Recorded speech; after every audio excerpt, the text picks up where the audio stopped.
can I talk to you for a moment? I have a favor to ask. Something... rather personal. I want to thank you again for recovering the Wonder Medicine. It meant a lot to me. But disposing of Vash's reagents isn't enough to solve the medical supply shortage. Many of my patients can't be seen promptly, and my stock of medicine is running low. Thanks to you, the route to the overworld through the furnace core has reopened. I'd like to use it to return to the surface and see if I can get some help.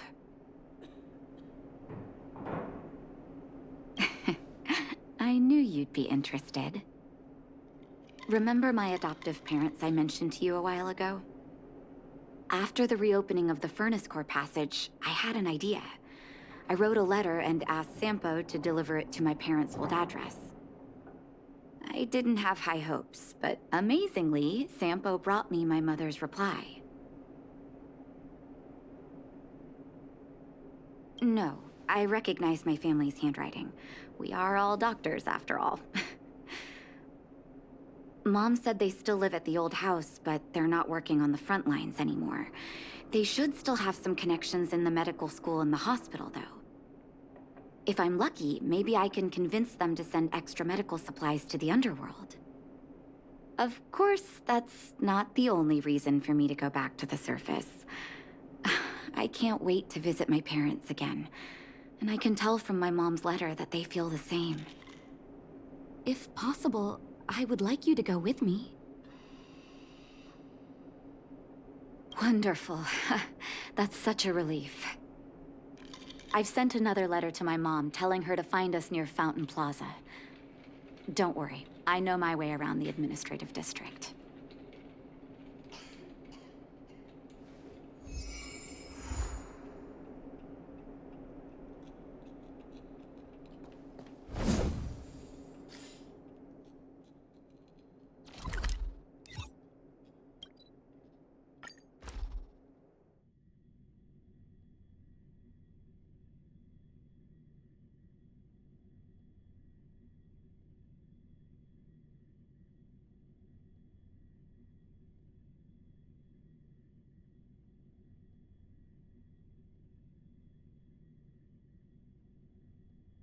It's getting late.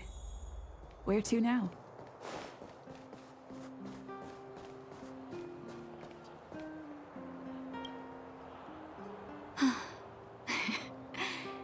This place doesn't seem to have changed much from what I remember. Oh, there you are. Sorry, I got distracted watching the crowds. Look at the busy flow of people. Life in the overworld carries on as usual, as if nothing has happened. We're a little early. I've got an idea. I want to buy my mom a gift. You're more of an overworld local than I am now. Any suggestions?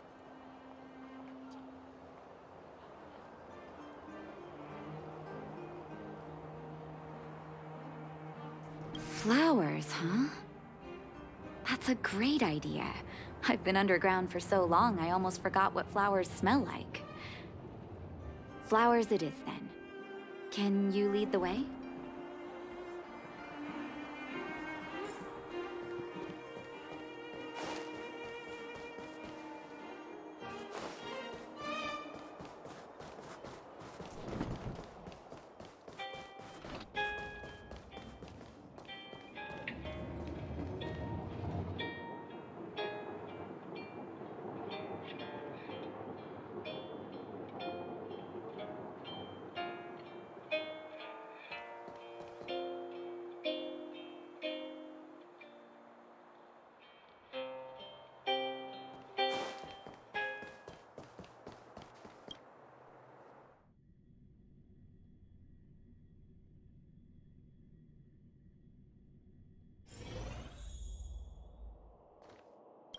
Ever Summer? Was that always the name? Seems I was too young to get the irony back then. Sorry. I don't mean to sound cynical. Maybe it simply represents the people's hopes up here. Now that I think about it, sending flowers is quite the tradition in my family. Mom, Dad, Vash, and I, whenever something good happened, we sent each other flowers to celebrate. Do you want to hear a flower story?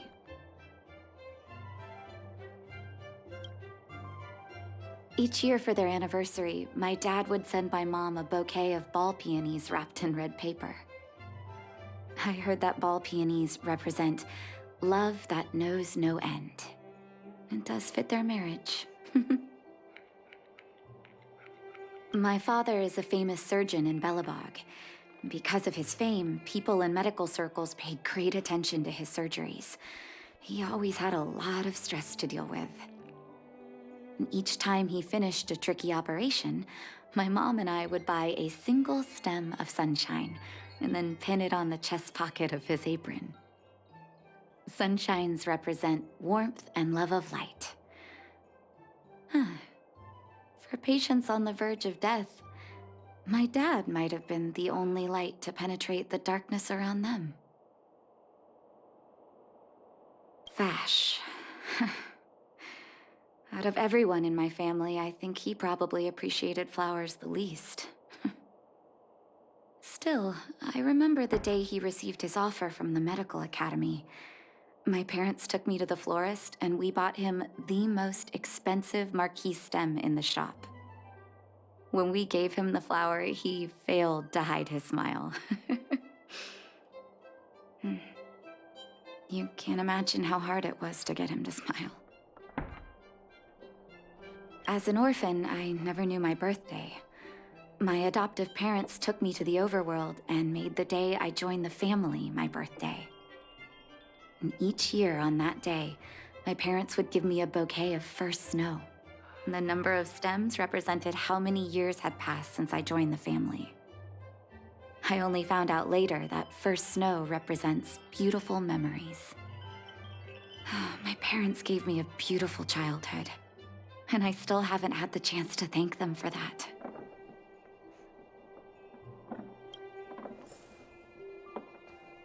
Mom will like this.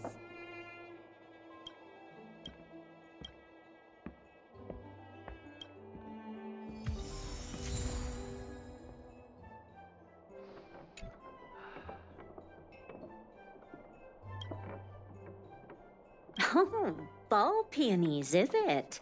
1 second. I'll get it ready for you.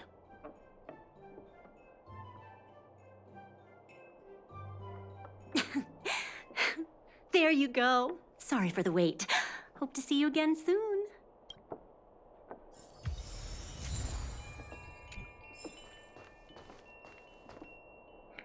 All done? May I have a look? Ball peonies. Nice pick. I wonder if Dad still sends Mom flowers on their anniversary. I knew you'd pick the right flowers. Mom and Dad will be so happy. Let's go. My mom will be there soon. Best not to leave old folks waiting.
Come around and have a look.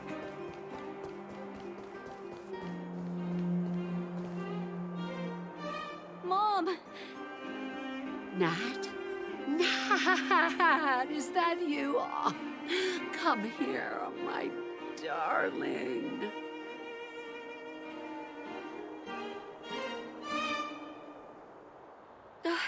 It's been too long, Mom. Too long. Sorry, I don't usually get this emotional. How have you been, Mr. Oswell? Thank you so much for taking care of my parents these last 10 years. I'm doing fine, Miss Natasha, just fine. Look at you. You've blossomed into a fine young woman. Such a pity that your father... Dad, I was wondering where he is. Is he... It was 3 years ago, Nat. No need to be sad. He passed away very peacefully.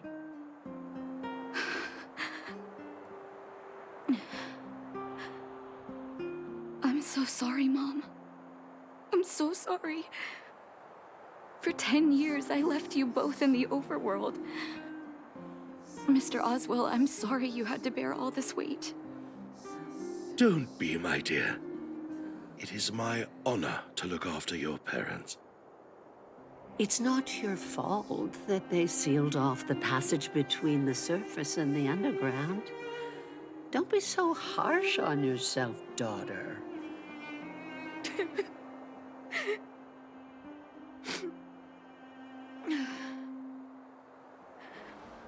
Oh, Mom. I have so much to say to you. But, there's an urgent matter that needs your help. I apologize. I wish this were a happier reunion. But there are too many suffering with sickness in the underworld. And you're the only person I can go to for help. Oh, there's no need to apologize, my child. I've heard of your deeds down there, and I know you've saved many lives. Your father? He would be proud of you. We have many connections in the medical academy. No matter what you need, be it medicine or data, I should be able to get it for you. Be the doctor you always were, Nat.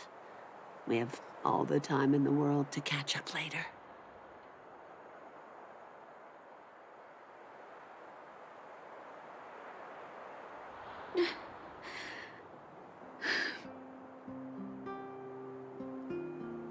It's all right.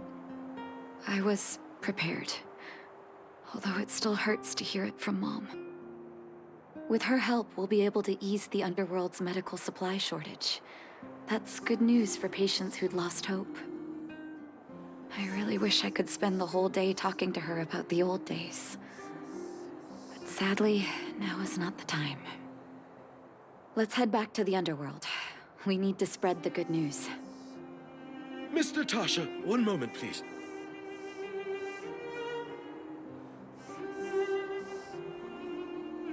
Mr. Oswell? I thought you headed back home with Mom.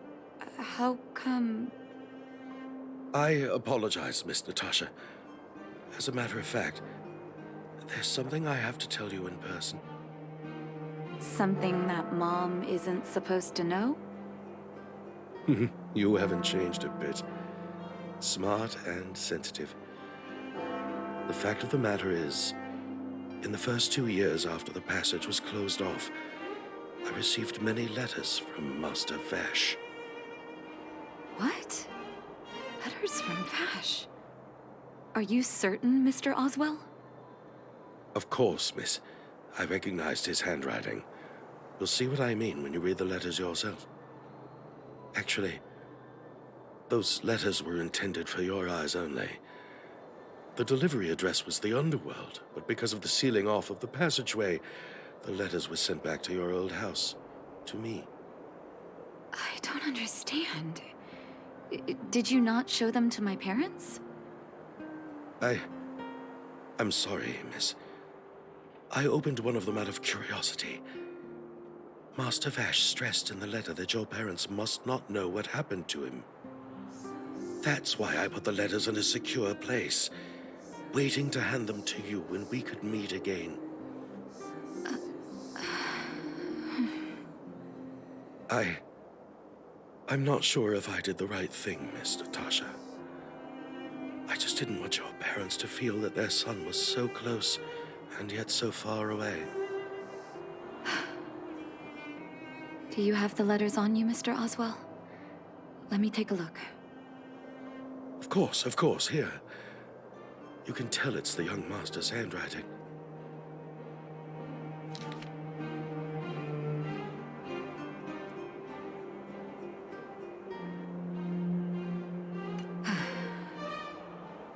The cold has revealed to me my arrogance. How can a child who grew up in warmth ever begin to comprehend a cure to bitter cold? Vash didn't give up on his research into blizzard immunity, even after he left the city. I live in abandoned houses under broken roofs and continue my experiments. One step after another, I've made breakthroughs. I'm trembling, not because of the cold, but because I can feel I'm getting closer to the answer I seek. If what's in here is true, then Vash must have built a lab somewhere in the snow plains, and even made progress in his research. But how can that be?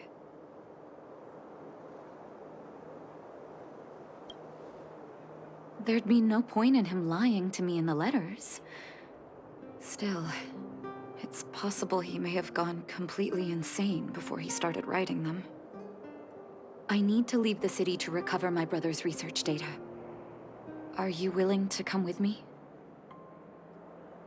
Leave the city? You are taking too much risk, Miss Natasha.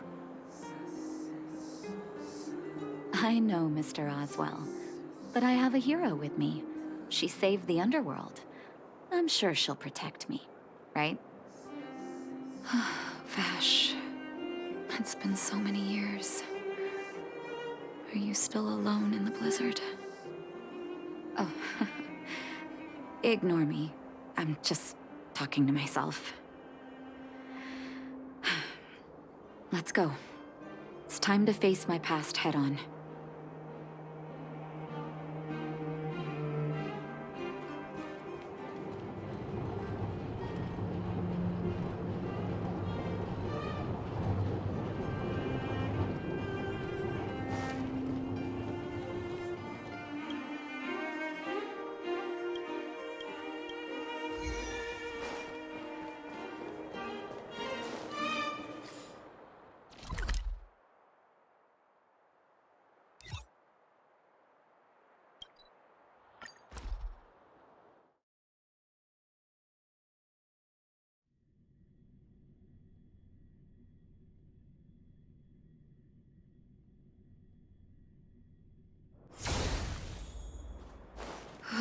Such harsh cold. It's hard to imagine anyone surviving in these conditions. Unless blizzard immunity is real. Let's hurry up. We need to find any clues that Vash may have left behind before both of us become ice sculptures.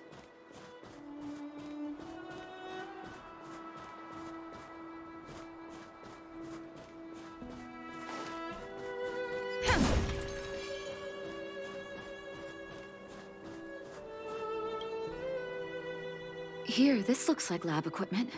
Maybe Vash left it behind. Huh. Still, it's all just used test tubes, beakers, and other vessels. There's no sign of any sample reagents or lab notes for that matter.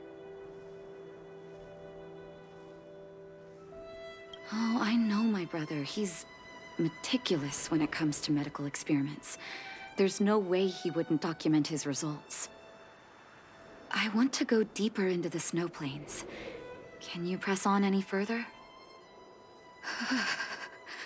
Gosh, the temperature keeps getting lower, but we can't give up halfway.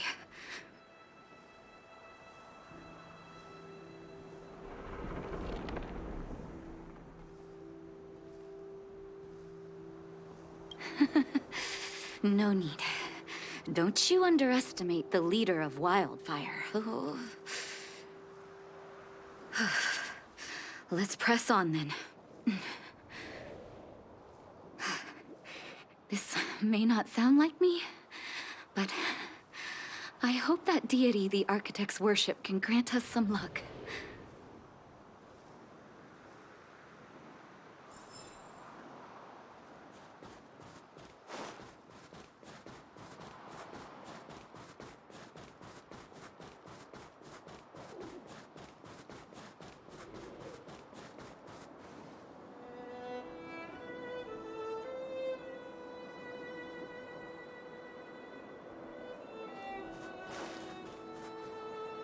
Citizens? Outside the walls? Hey, you two! Stop right there! That's a Silvermane guard. Is he yelling at us? Oh, I'd almost forgotten. No one can leave Belobog without authorization. Looks like we need to talk our way out of this.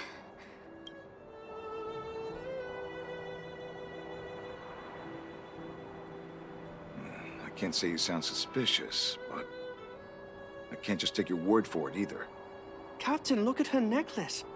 Maybe she's telling the truth. It's the same as Dr. Vash's. My brother does wear an identical necklace. Do you know him? Are you really his sister? Dr. Vash saved a lot of my soldiers. Saved your soldiers? Yes. Take a look at the guards patrolling outside the city. All of them are risking their lives. Aside from the monster-related casualties, we lose men to frostbite every year. But thanks to the medicine the doctor leaves us, my soldiers are able to withstand the cold. They can make camps in the snow plains as footholds for our patrols. If it weren't for the doctor, we would have long since frozen to death. Medicine. Blizzard immunity.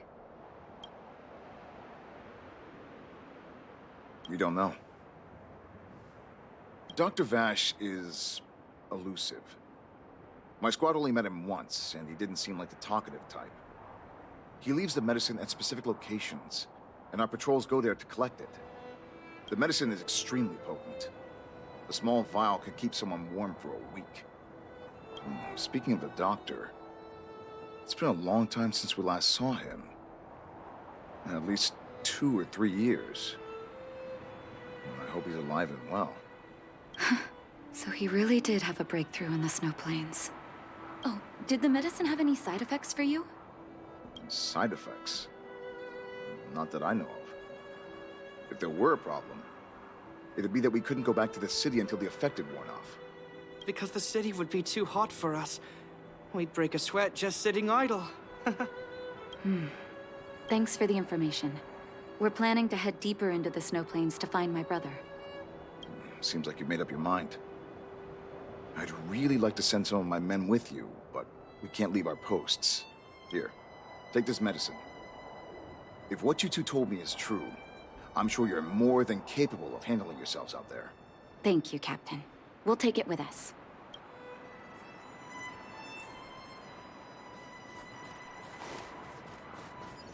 Will of preservation! This will strengthen our position.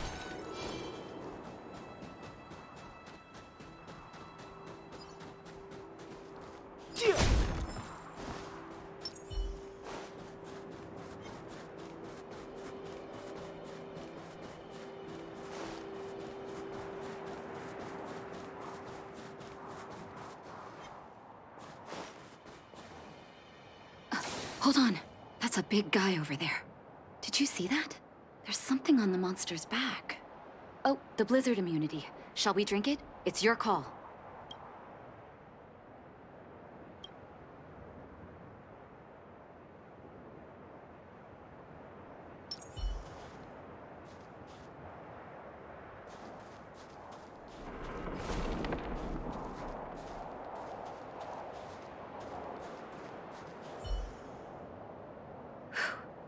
I'm ready.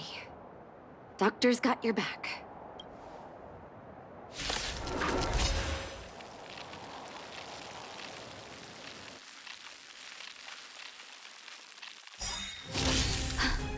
Can you feel it?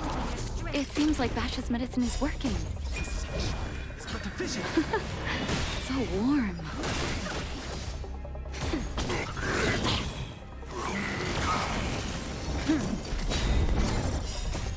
And forward! Lend me your strength. Nap time.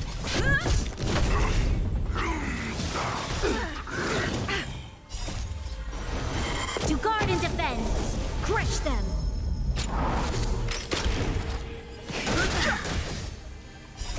The sanctuary is but a vision! Break!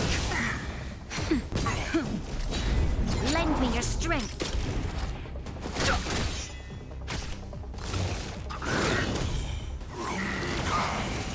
Nap time.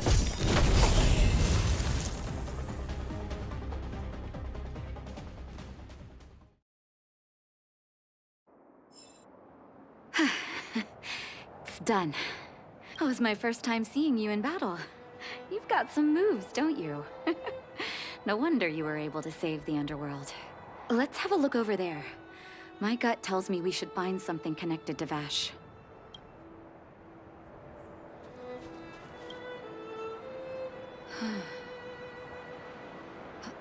These are records of his experiments. It's Vash's handwriting. This must be the location of his final lab. Come have a look. His last experiment was nearly 2 years ago? What happened after that? Huh. His notes seem to suggest he was working to improve blizzard immunity. Brother, where are you? What happened?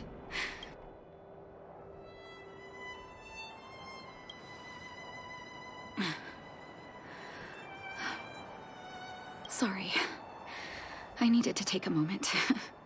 After seeing the letters Mr. Oswald kept for me, I was hoping things might have ended differently. I shouldn't have asked you to come with me to such a dangerous place.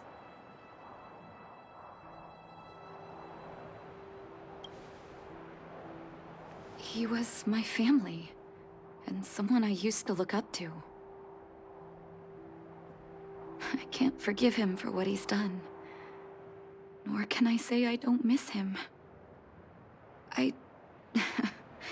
Maybe I should feel glad. The medicine might not have been what he wanted it to be, but it came to something. Maybe he found some inner peace.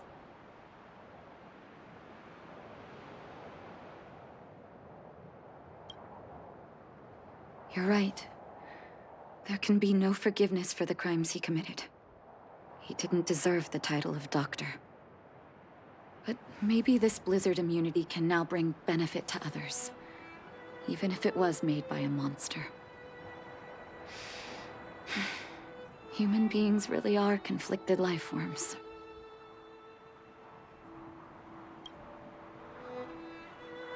I'll take his records and data with me, and continue what he started. One day the world will see a perfect blizzard immunity. Before we leave, I'd like to ask for another favor. The last one, I promise.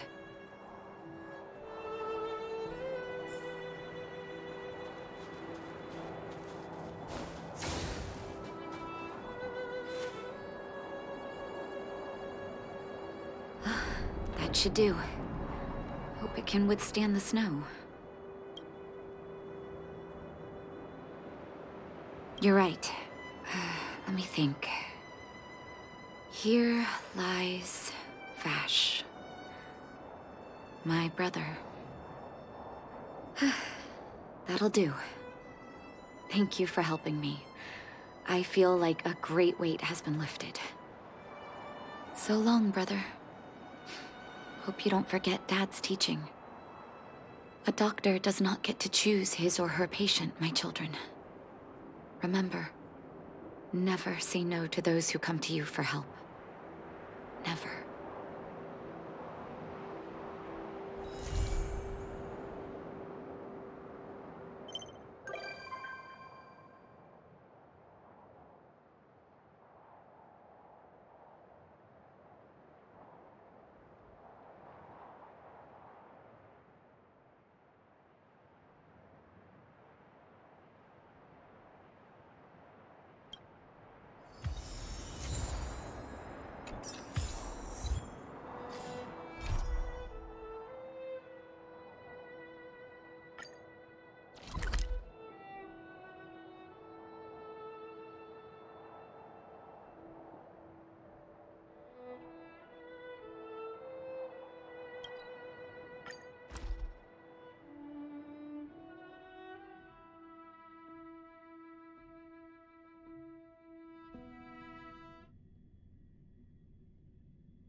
self-preservation.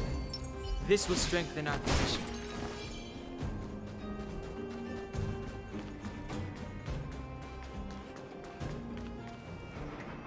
The thief has stolen parts again?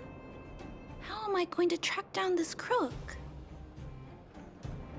Oh, it's you! There have been a few unusual thefts in the dwelling over the past few days. The vagrants say that the parts they worked so hard to obtain have completely vanished. They're worried that there's a thief in the dwelling. Despite our investigations, no one has been able to track down the thief.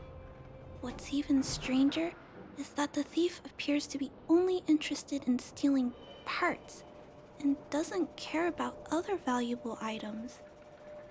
The vagrants had no choice but to ask Mr. Svarog to look into it, but he still hasn't found anything. I investigated the matter myself, but I came up empty-handed. Geez, I'm baffled. What a strange thief. Are you also here to look into this case? Perhaps if we work together, we can uncover some clues that I missed.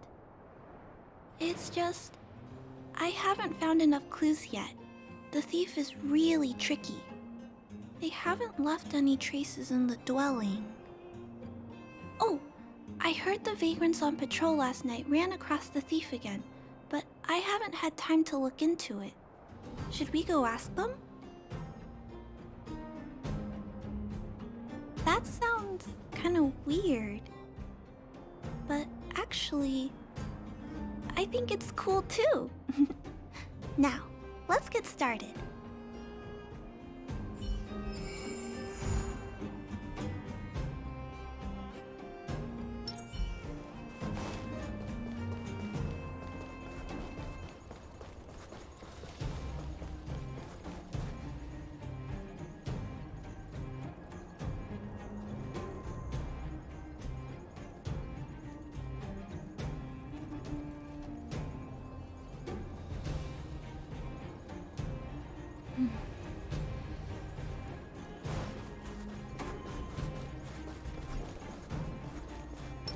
Show your courage.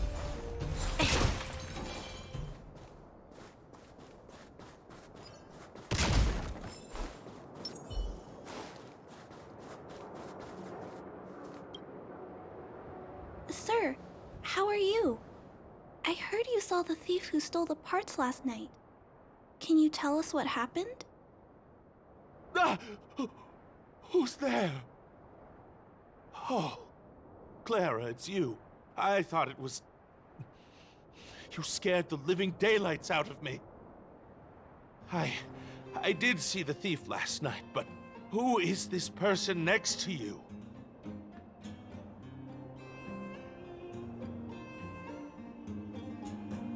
Trailblazer? Oh, I know. You're the outsider who's made a name for themselves around town, right? Oh, wow. I feel way better knowing that a big shot like you is here to catch the thief. Hold on. I'll explain what happened last night. Just let me gather my thoughts first. Okay. So, last night, I was on patrol when I bumped into the thief stealing the parts. Then I just...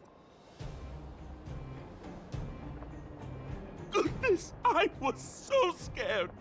It was dreadful. I was cold and hungry while on patrol last night, so I decided to return to the dwelling and heat up some leftover canned food for a snack. But when I entered the tent, the thief's silhouette scurried across my vision. I couldn't see the thief's face because the tent was so dark, but I could tell he wasn't a nice guy.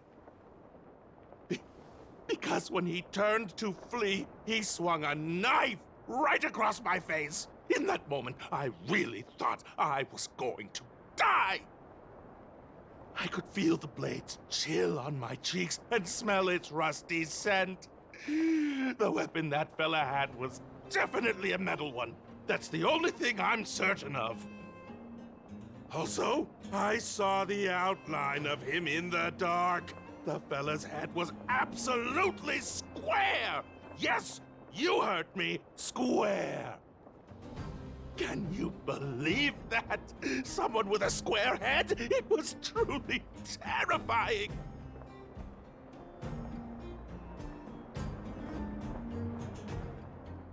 Oh, you're right. I see. I'll jot it down. Sir, please take a deep breath.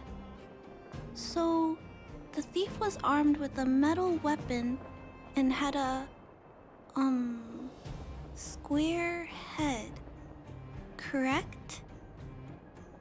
Yes! That's correct! I'm struggling to make sense of these clues. Do you have any thoughts?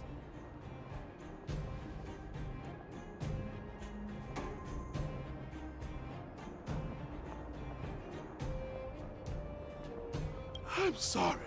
I was too scared. When a shadow leaps out at you, who could possibly pay attention to such tiny details? It seems that's everything. We now know one of the culprit's physical traits, and that he is extremely violent. But how can we track him down? Ah, yes! I remember something! While the culprit was hurrying to escape, he knocked something over. He may have left some clues or something. This is a crucial clue. Let's go investigate the crime scene together. I think he ran that way. No one has touched the crime scene, so any traces he left behind should still be there. Please, catch the thief for us.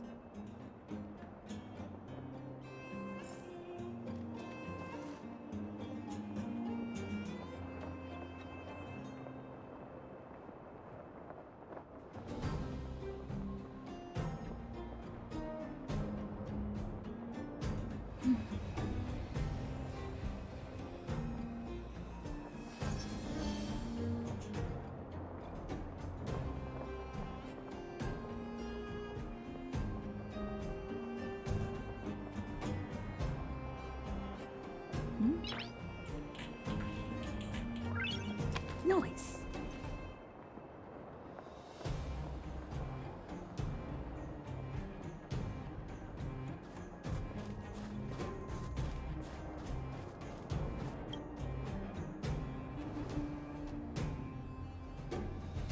Take a look at these marks.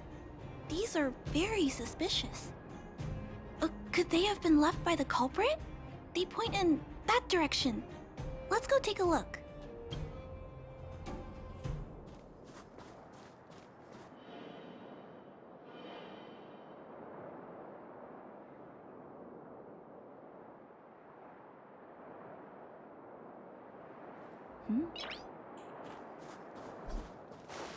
Noise.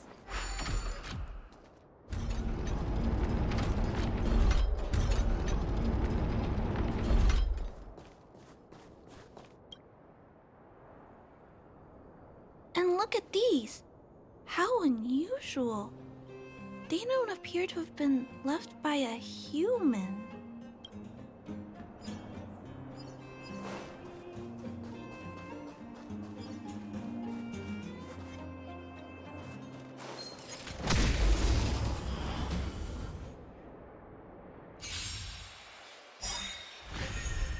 Lend me your strength. Lance forward!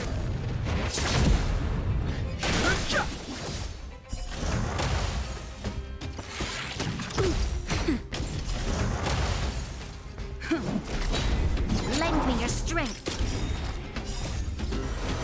To guard and defend. Crush them.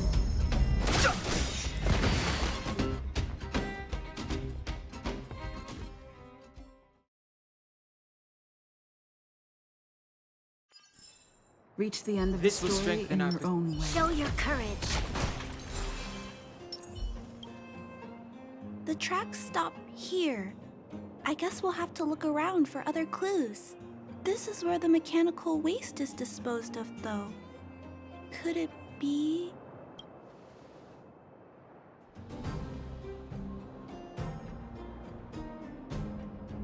Oh, okay. I'll follow you. Let's split up. Wait, what's that noise?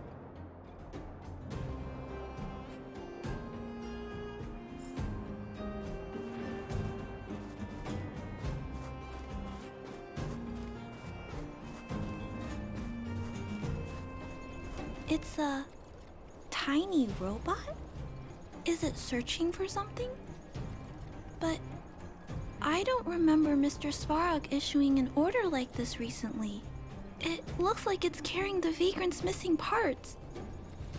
And those tracks and metal scratches we noticed earlier. It appears we're thinking the same thing. This small robot doesn't appear to be a Belobog creation. It looks like it's been welded together from random scrap metal materials. Oh, it appears to have a small mechanical arm. Ah, it's noticed us. Human. Injured. No. Hurt. Please don't.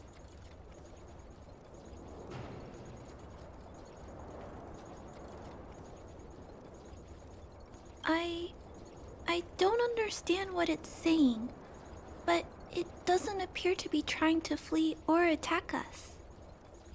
It appears to be trying to say something.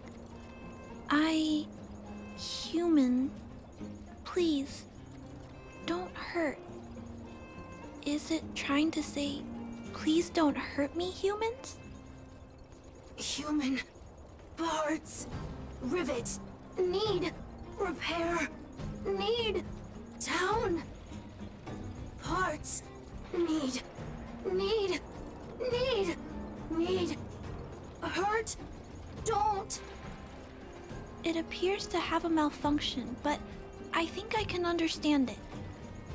It seems that it needs these parts, and it's begging us not to hurt it.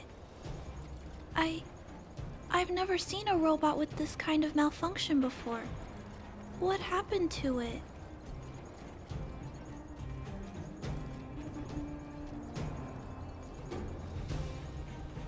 Although the small robot appears to want to communicate, its speech is all scrambled.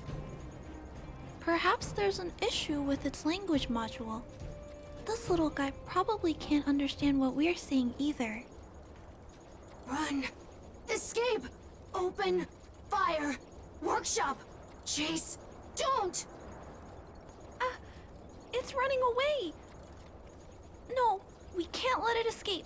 It still has the Vagrant's parts. What should we do? We gotta stop it. But please don't be too rough on it. I'll figure out a way to repair it later.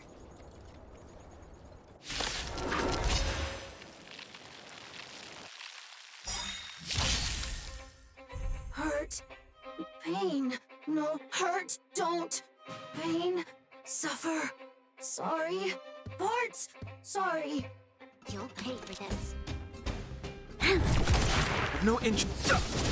Sorry. Hurt. Suffer. Pain. No. Pain. Sorry. Sorry. Pain. Hurt. Sorry. Suffer. Sorry. Sorry. Pain. Sorry. Ouch. Pain. Sorry. Why?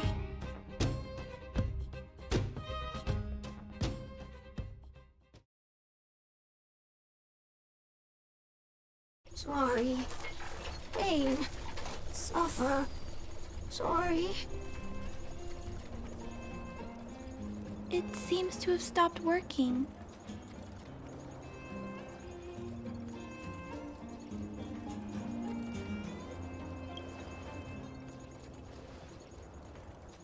Was it begging for mercy? I'm not sure what happened either. I feel bad about this. I guess we should return this little fella and the parts. I think I can... I'll repair it. And if I can't, I'll ask Mr. Svarog for help. He always knows what to do.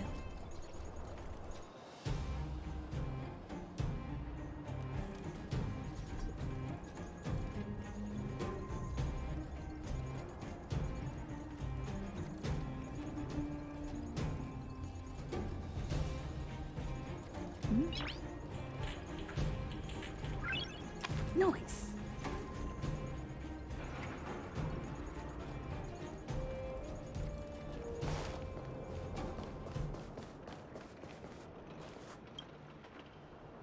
Initiating assessment of the robot's condition. Please wait, Clara. While Mr. Svarog is assessing this little fella, let's give it a quick checkup ourselves. This paint job and these custom parts, and the way the parts are attached, it's all quite strange. But one thing is for certain, this little fella is not under remote control. He's operating entirely of his own accord. Its design is, well, unique. I've never seen a robot with a design like this before. It really seems like something that was thrown together rather quickly. Its creator most likely didn't consider whether the system would function properly or not. Is it a failed robot pet creation that has been abandoned? But if it's a pet, then why would it gather parts itself?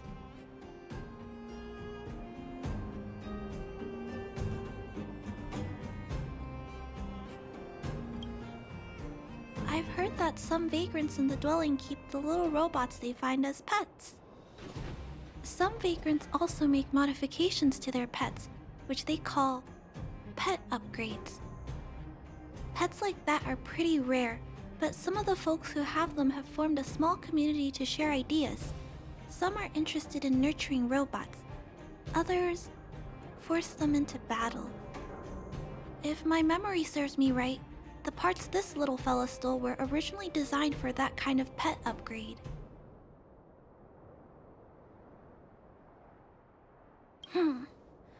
This robot pet phenomenon really gets to me. I'm sorry. I just suddenly felt some strong emotions. Let's get back to work on repairing the small robot. This jack's placement is odd. The chip is buried deep inside. If you don't look closely enough, you won't even find it. Assessment of the robot's condition is complete. The shell damage is estimated to be 98.2%. The assessment concludes that a total recovery is impossible. It is recommended that the robot's external shell be removed and replaced, while keeping the outer circuitry and related transmission devices. You can always rely on Mr. Svarog to come up with a brilliant idea. So, I guess we'll have to go find a new robot shell to fix it, right?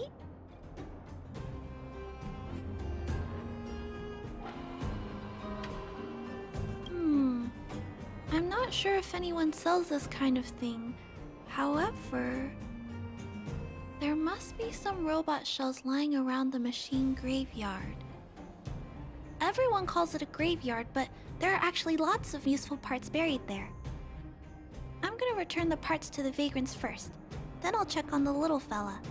Can I trust you to find a shell in the machine graveyard, big sister?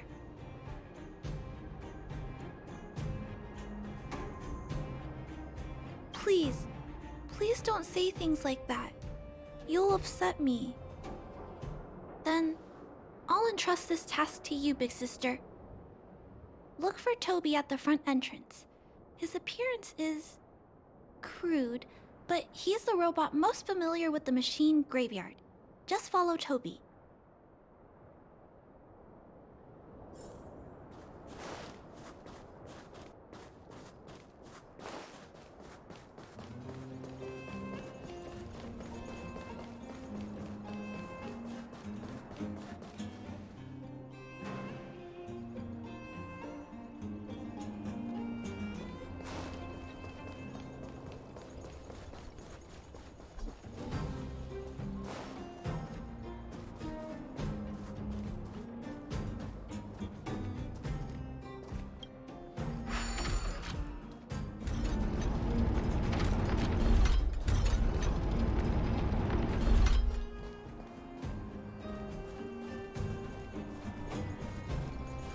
Hello, guests of Miss Clara. Please do as you wish.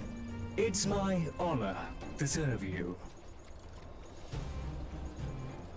Miss Clara has assigned me the task of planning your sightseeing route in the machine graveyard. I will guide you down the path. This will strengthen our... Show your courage. Would you like to engage in super speed mode? If so, please confirm by spinning counterclockwise 10 times, then clockwise by 270 degrees.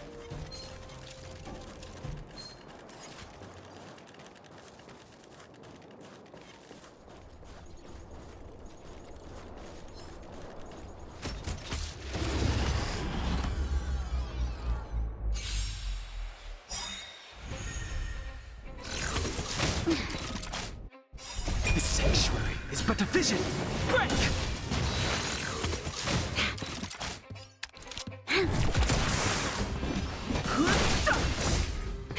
That'll take more. Not a scratch.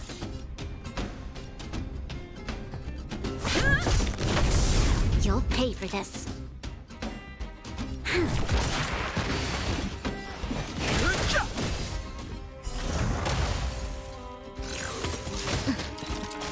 Nap time. I've no interest in...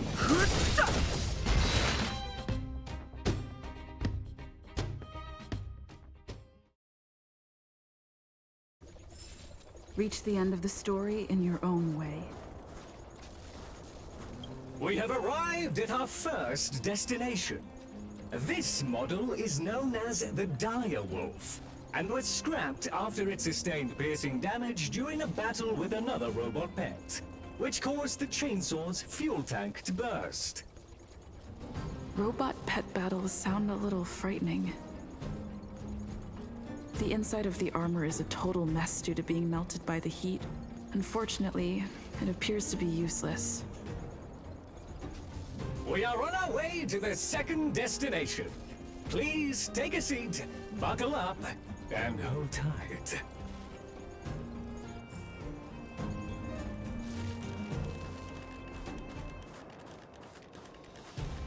Caution! You have exceeded the speed limit. Please obey Bellevog traffic laws. On the road, safety is the top priority.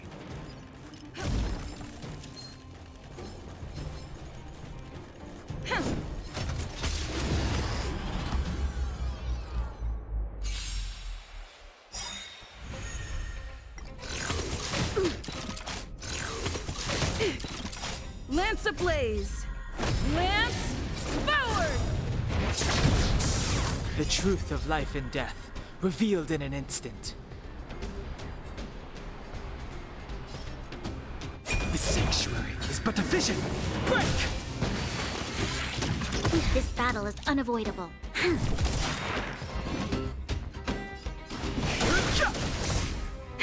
That'll take more than medicine.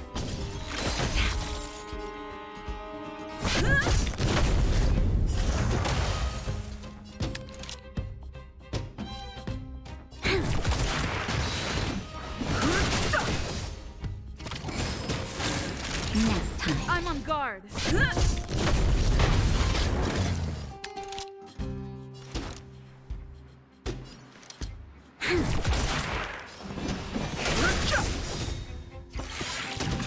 The truth of life and death, revealed in the sanctuary, is but a vision.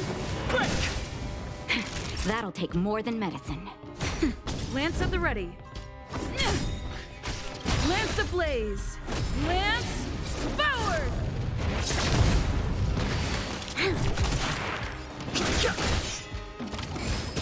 Time for a shot. Nap time. Fighting is me.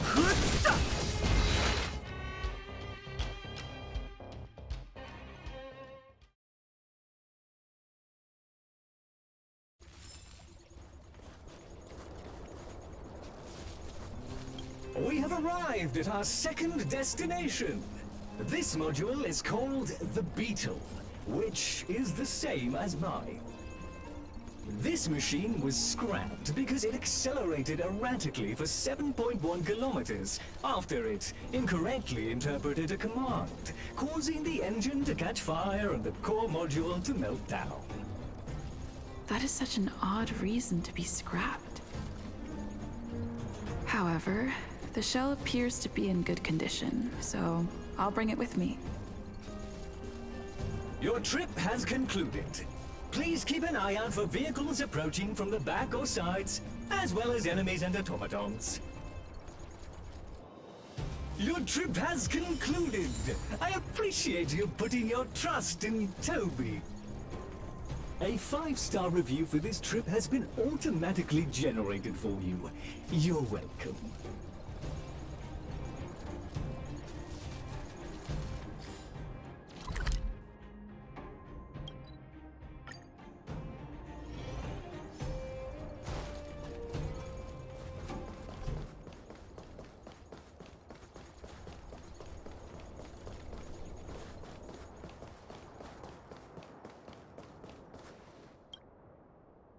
Clara, it's time for a break.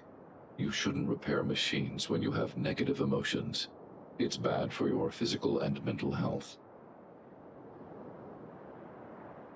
Don't worry, Mr. Svarog. I'm fine. Oh, you're back already. How did it go? Did Toby help you find a shell? This shell... It doesn't appear to be the same design as this little fella's. But it shouldn't matter. The structures of these small robots are nearly identical. Thank you for bringing this to me. I finished extracting that chip from the small robot. Now, all that's left to do is move all this circuitry into the new shell.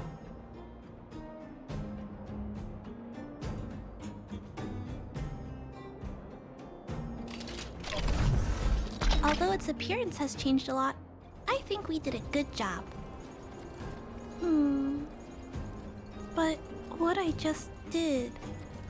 Is it any different from those pet upgrades that the Vagrants perform? Not compatible. Incompatible? Huh? It's making a strange sound. Incompatible. What's going on? Is it malfunctioning? Incompatible. Incompatible.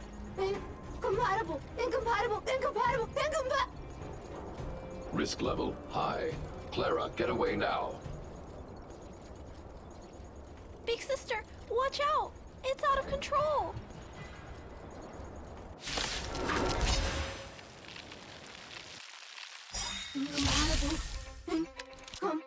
Incompatible. We've entered the storm. To guard and defend! Crush them! I've no interest in... The truth of life in this sanctuary is but a vision. Break!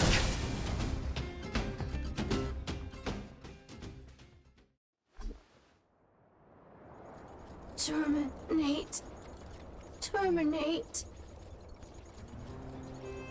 Phew. That was close.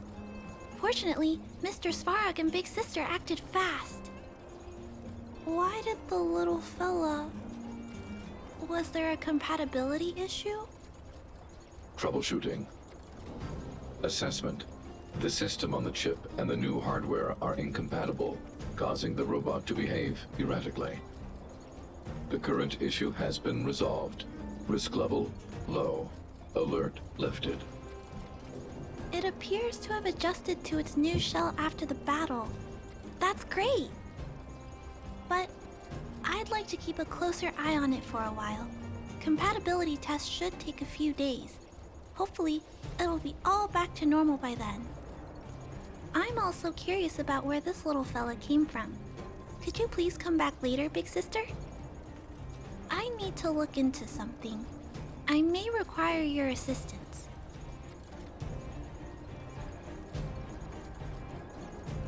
Thank you, Big Sister.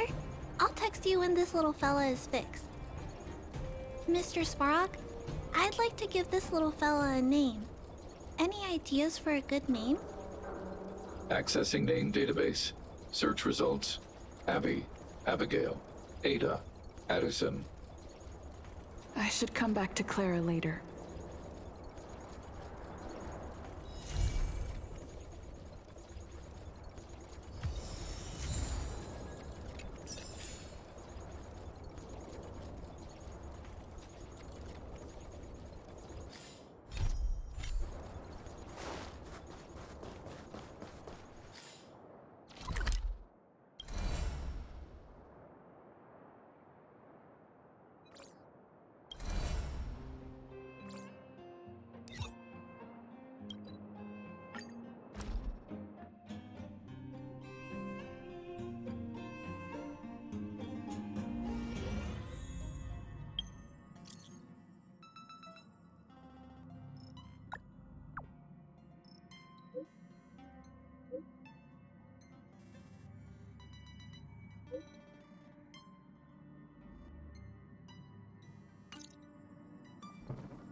You, Pascal, very like Clara.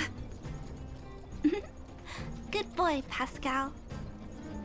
Based on the information gathered, it is recommended that Pascal's data be formatted and integrated into the base network so that he doesn't threaten the property or safety of the camp's residents. I know this is the most sensible option, but Pascal... Welcome, outsider. Thanks to Clara's hard work, the repairs were completed successfully. Yes, the little fella is alive and well again. It's just that some parts aren't completely back to normal yet. Yes, Mr. Svarg and I spent a long time coming up with a suitable name. You, Pascal, good. I am called Name. Oh, look, Pascal is greeting you. It's just, his speech is still a little confusing. The examination conducted earlier revealed that the information stored in this robot's core module is incompatible with the new hardware. Furthermore, many defective networks were detected in the core module. A significant amount of muddled information with unknown content was discovered during a deep scan. Simply put, Pascal's brain is filled with junk information of unknown origin. This junk, along with hardware that's incompatible with his core, caused him to lose his ability to communicate. Fortunately, apart from the language module, Pascal is still functioning properly. However, the robot still has a 44.7% chance of malfunctioning. It's recommended that Pascal's data be formatted and integrated into the base network. Mr. Svarog, I understand, but I think Pascal is different. He possesses a quality that other small robots don't have. In some ways, I believe he's similar to Mr. Svarog. I can't overlook this unique quality. Mr. Svarog, could you give me a little more time? I want to investigate this further. If we don't find anything, you can integrate Pascal into the network. Understood, Clara. I respect your wish. In the meantime, I'll make sure that this robot doesn't endanger other people or property.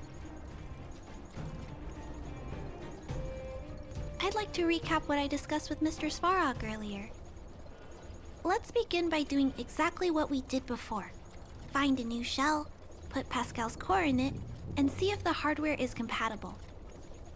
According to the analysis, Pascal's original hardware was a direwolf or grizzly model. If we can put its core into the appropriate shell, there's an 87.3% chance that its language module will return to normal. There are all kinds of abandoned robots in the machine graveyard. Let's go take a look.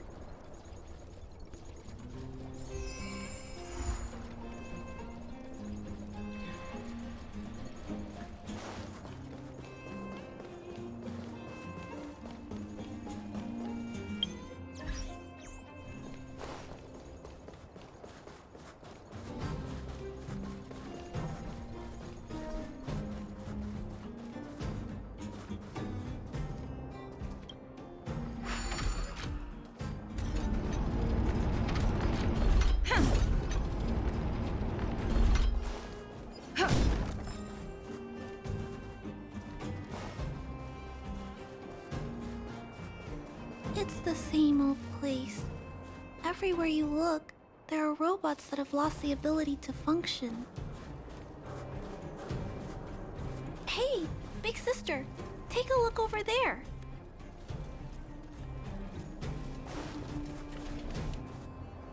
This is an automaton direwolf, but it appears to have been modified.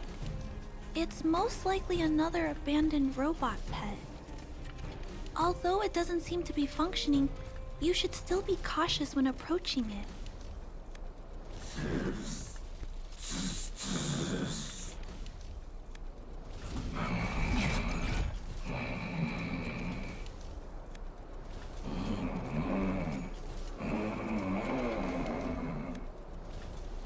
Oh no! It's still active! Watch out!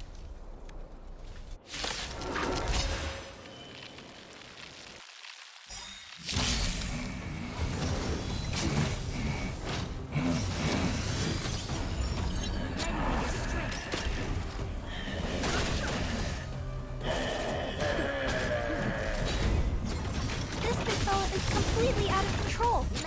Let's quiet him down. Nap time. Lance forward!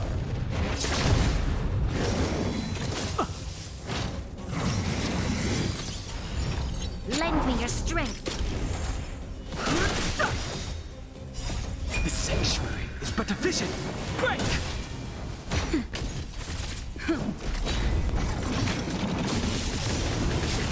Lend me your strength. To guard and defend. Crush them. Nap time.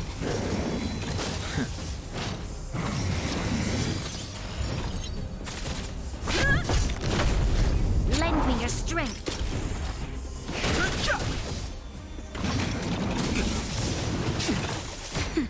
Lend me your strength.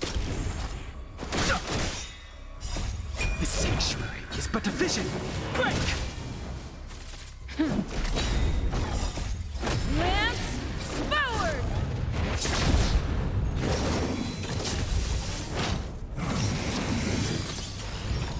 Lend me your strength. Nap time.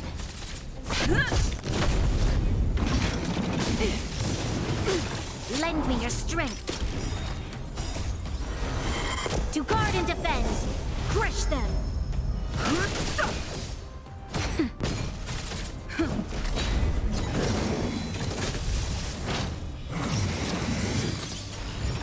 Lend me your strength. Nap time. Lance forward! Not a scratch. Lend me your strength.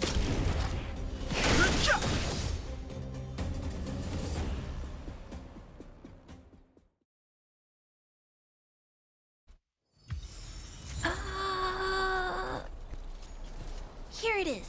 This is the core. I'll pack it up and take it with us. Then all that's left is to drag the shell back.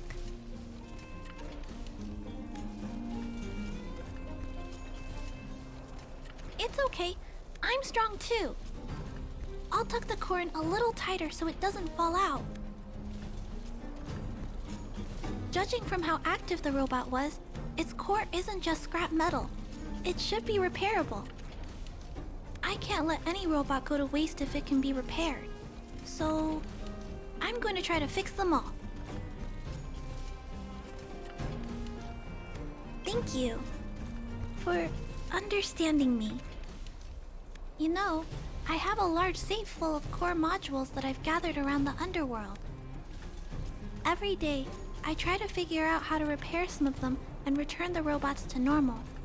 Except, there are a lot more than Mr. Svarg and I can handle on our own. But I'm sure I can fix them all one day. We can't relax yet. We must work harder. Thank you. It makes me happy to hear that. I was talking so much that I totally lost track of time. Let's head back. Otherwise, Mr. Svarg and Pascal will get worried.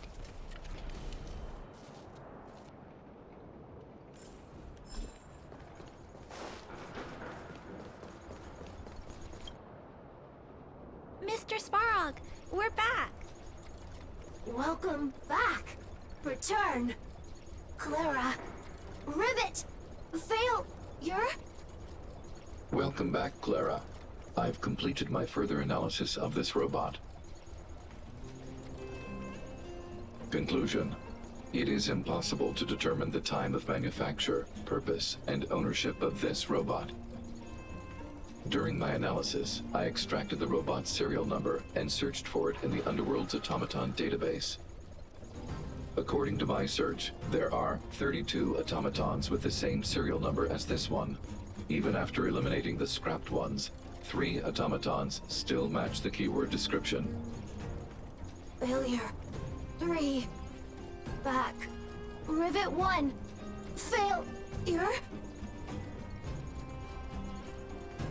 Assessing. Assessment complete. Conclusion. Search results cannot be narrowed down any further. The 3 automatons that match the keyword descriptions are located in Multamerville, Rivet Town, and Forge Town. All 3 of these mining towns have been abandoned, and no automatons have been discovered in these 3 sites recently. It appears that the trail has gone cold yet again. Tempering. Back to Rivet. Fire. Pascal is becoming increasingly unstable. We should change his shell.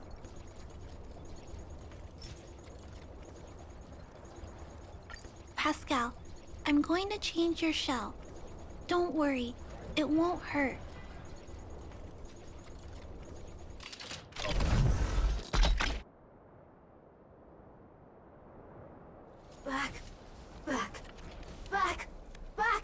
Back to Rivet.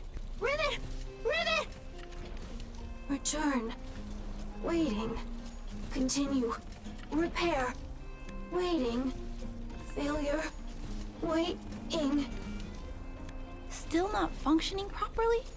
What's wrong, Pascal? Watch out, Clara. Failure.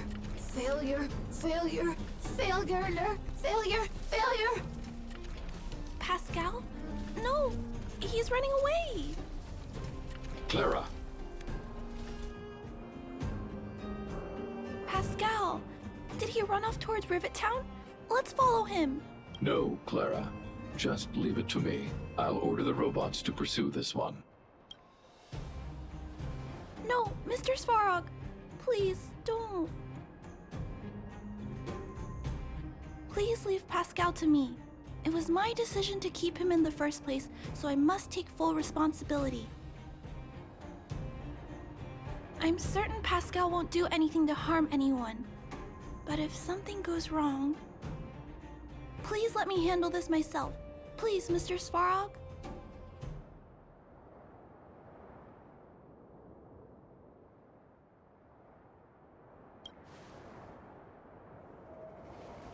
That's right. This all started with me and can only end with me. I'm certain Pascal would never do anything to harm anyone. Clara, please tell me how you came to this conclusion.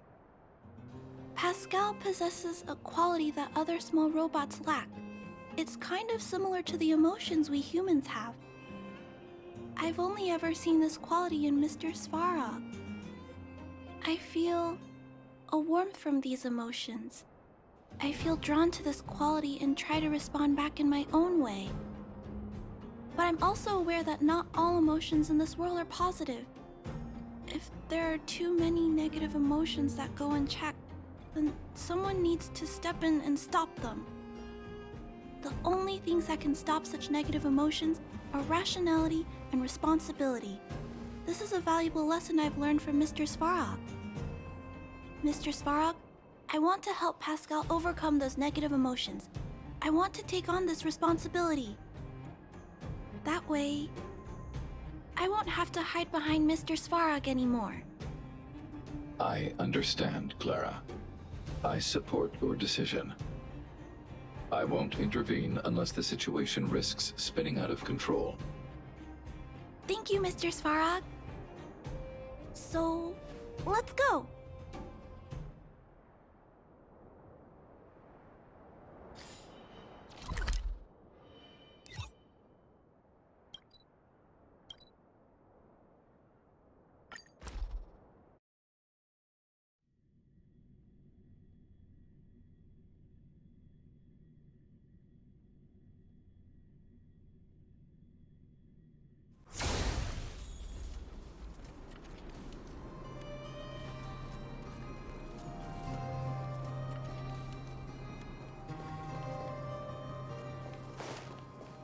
Look, Pascal's over there.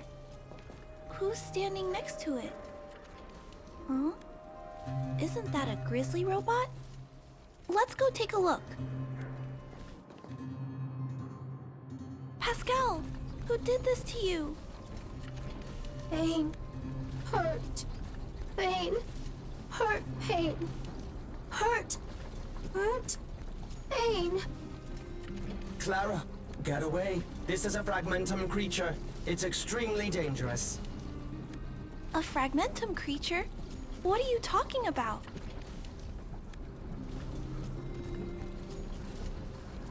How is that possible? Pascal is obviously a robot, just like you. Could it have malfunctioned? It appears to be normal. Please step back. I shall eliminate this fragmentum creature. No, it's going to attack Pascal. We have to stop it.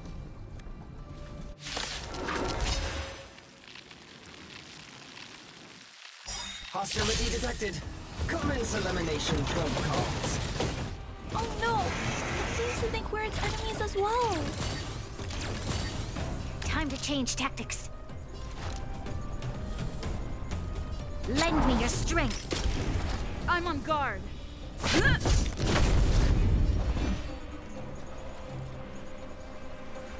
The truth of life and death. The sanctuary is but a vision. Break!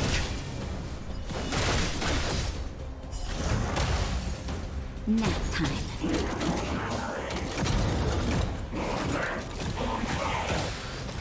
Lend me your strength. To guard and defend. Crush them.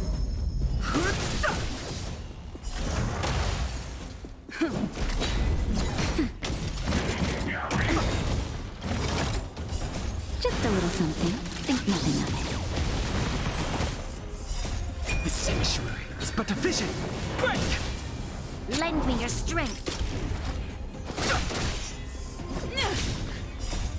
Lance forward! Nap time. Not a scratch.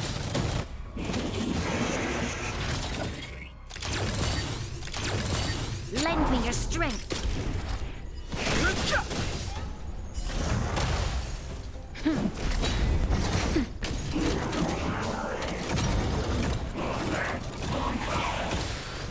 Lend me your strength. To guard and defend. Crush them.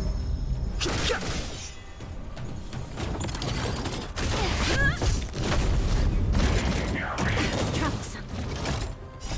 The sanctuary is but a vision. Break! That's better.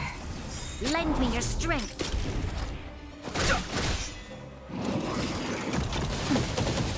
I'm okay.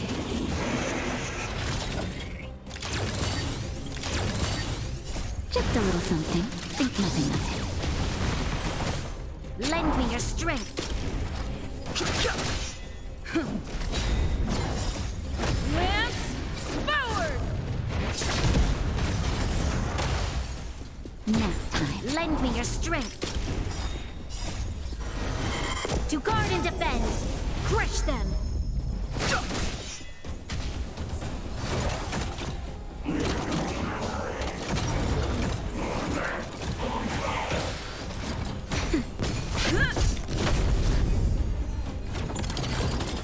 Lend me your strength.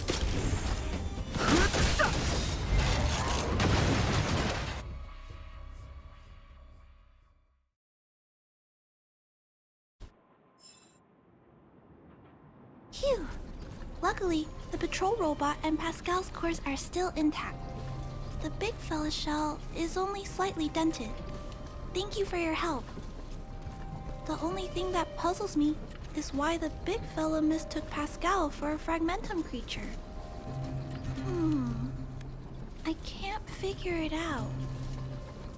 Well, let's not worry about that now.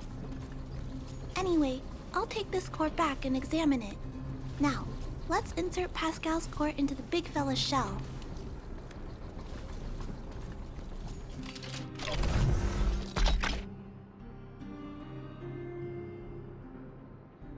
Language module. Connect. Connecting.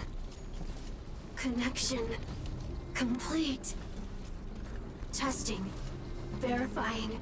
All modules working. Connected. Welcome back, everyone. Finally. Pascal has been waiting. Pascal, you're back to normal.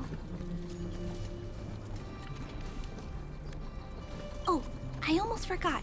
Thank you for reminding me. Pascal, could you please, explain why you were stealing parts? Collecting. Parts. Returning to workshop. Workshop? Oh, do you mean the tempering workshop in Rivet Town? Been waiting. Repair. Follow, please. Pascal!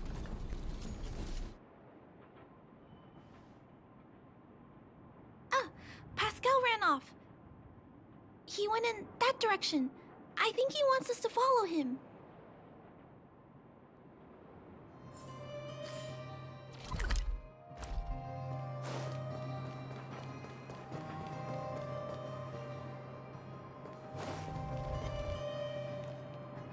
I think this place used to be a restaurant. One time, I found a bunch of canned food here.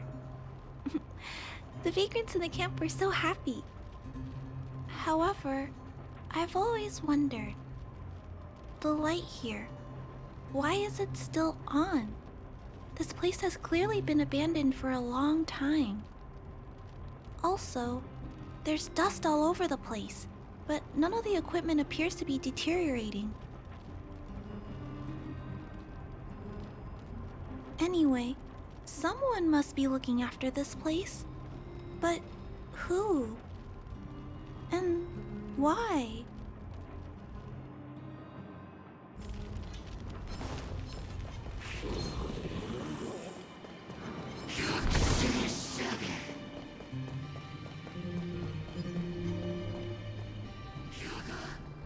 Clara, welcome back! Rivet Town! Look, isn't it shiny? Job, Pascal! Done! Nice! Huh? Could it be Pascal has been repairing this abandoned town? Pascal, repair, indeed. Waiting, been everyone. Parts, Pascal, collect, non-stop. Rivet Town, repair, non-stop. It seems that Pascal was stealing parts because he wants to repair the town. Waiting, everyone, Pascal, non-stop. leave, everyone. Come back one day. Has Pascal been waiting for Rivet Town's evacuated residents to return? Repair. Been every day. Pascal, use, can, everyone return. Pascal has been looking after the town so that everyone can go back to their previous lives when they return. Workshop. Tempering. Here. Base. Pascal. Secret. Parts. Store. Enemies. Not here. Place. Safe. Scared. No need, everybody. Ah, this appears to be the secret base where Pascal keeps the parts. Although we now know why he took them, there are still many unanswered questions. For example... Right, but I don't think Pascal will give us a straightforward answer on this one. I wonder if we can find any clues here. Rivet Town. Live, Clara. Tour. Feel free, please.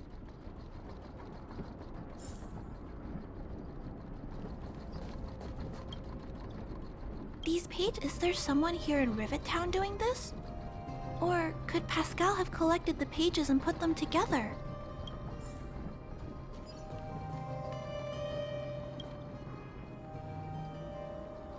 This must be the result of Pascal's meticulous repairs.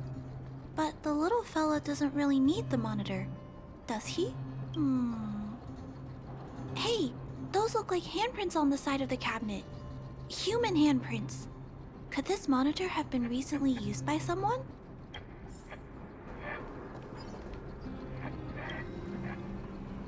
Huh? What's this? A diary? Wow, such neat handwriting. No, wait a minute. I think this was printed onto the cover. Could it be Pascal's?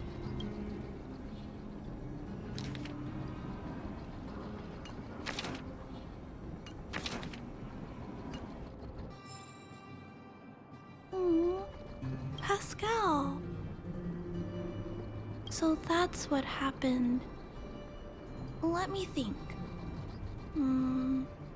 How about we go over Pascal's whole story again, from the start?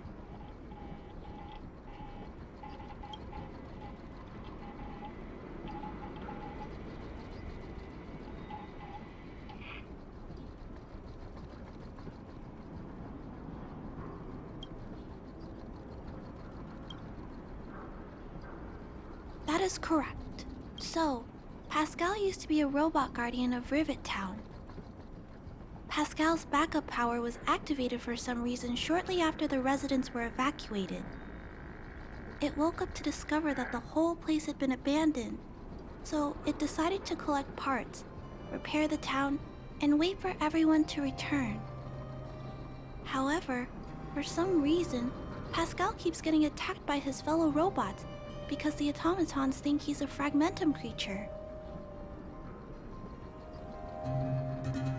I'm not sure, but I suspect Pascal's tormented sense of self stems from him being constantly attacked by his fellow robots.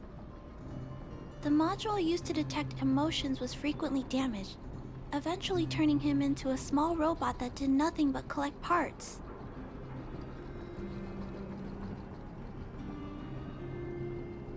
I don't know. I can't find the answer in Pascal's diary. Pascal, why do your peers keep rejecting you? Big sister, Clara, tour, enjoyable, is it? Pascal, collect parts, ready, continue. Or, wait, instruction, next. Pascal's consciousness does not appear to have returned to the level shown in the diary. Big sister, Clara, Rivet Town, resident. Pascal, protect everybody. I see. Thank you so much, Pascal. You can stop gathering parts for the time being. Just stay here and wait for us to return and give you your next orders, alright? Pascal, affirmative. Be good. Wait. let's go back to Mr. Svarog and talk about what to do next.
So, that's what happened, Mr. Svarog.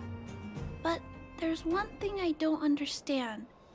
Why is Pascal being treated as a fragmentum creature? This robot has been repairing itself using fragmentum-contaminated components for an extended period of time. Therefore, automatons connected to the base network recognize it as a fragmentum creature. This is a minor issue that can be resolved by replacing components. Do not worry. I see. Has Mr. Svarog ever witnessed a similar incident anywhere in the network? No. Network-connected automatons regularly clear out muddled information in their core modules. The likelihood of a robot gaining sentience beyond control is approximately 0.12%. For those that aren't connected to the network, the chance climbs to 3.23%. Please keep in mind that these probabilities are only estimates. Over the past 700 years, this has never happened in the underworld. Actually, I do. Contrary to popular belief, improbable events that are easily disregarded frequently result in catastrophes. Given that automatons can still develop emotion modules using their own processing power, I have a backup plan in place. Mr. Svarog always takes all factors into account and handles problems logically. I can't do that myself yet. So, what should we do with Pascal? It is recommended that Pascal's data be formatted and integrated into the base network. I will maintain the robot's core module and repair its hardware once it has been integrated into the base network. There is a greater than 97.2% chance that this robot will return to normal after the bad sectors and muddled information are removed. However, once the formatting is complete, the robot's emotional intelligence will vanish. Is there no other option? This option minimizes both internal and external losses. Although Clara's account indicates that the robot is relatively stable, the assessment based on the computations shows that both the risk of Pascal crashing and the amount of muddled information are increasing when it approaches 100%. I understand. But I don't think I'm ready to give up on Pascal just yet. We've helped Pascal find compatible hardware. If we can eliminate the muddled information without damaging the sectors linked to his emotional intelligence? You know the chances of that are incredibly low, Clara.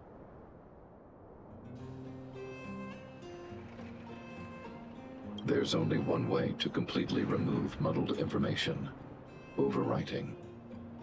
When the muddled information is removed, the base network will create a comprehensive backup and overwrite the data stored in the corresponding sector. Maybe there's another way.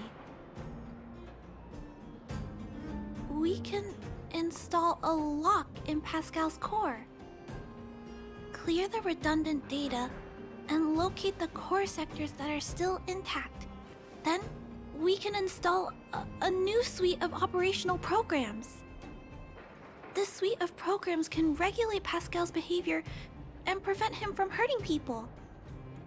With this method, we might be able to retain as much of Pascal's emotional intelligence as possible while keeping him out of trouble. If we can keep Pascal's emotional intelligence, I might be able to teach him to treat people with kindness. What do you think, Mr. Svarog? This procedure is theoretically viable, but there are risks. It will not eliminate the muddled information. Additionally, the newly installed programs may be later contaminated by it. In other words, because we cannot monitor the robot outside of the network, this approach can only guarantee Pascal's stability for a brief period of time. The probability of the robot crashing again is around... And if that happens, I'll do it again. And if it happens again, I'll go through the exact same steps. I'll guide him and fix him. No matter how many times it happens, I'll be there to help Pascal. But he will forget about you, Clara.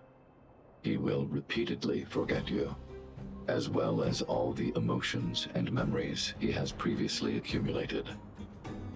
His limited storage capacity will eventually become completely overwritten by infinite copies of muddled information in an everlasting cycle.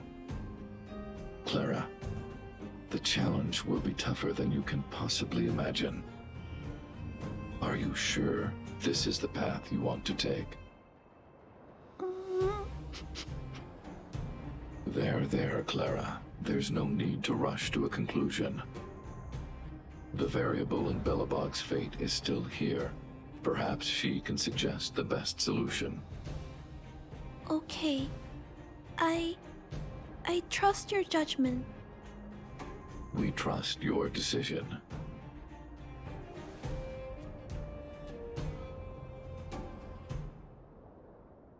Both have provided their solutions.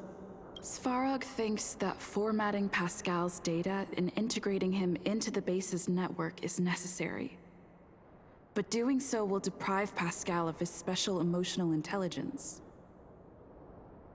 Although it may sound cruel, this approach best prevents Pascal from posing a threat. Clara thinks she can use programming to control Pascal's behavior and prevent him from causing harm while keeping his emotional intelligence intact. However, this doesn't address the root of the issue, and it also requires Clara to devote much time and effort to Pascal. Although Clara will use Pascal's emotional intelligence to help guide him in the right direction, Pascal could still go out of control in the future. In addition, Pascal has a history of stealing, even though he never caused any harm to anyone. This is also a major concern. What is most important here? I need to think carefully and choose one solution, and then persuade the other person.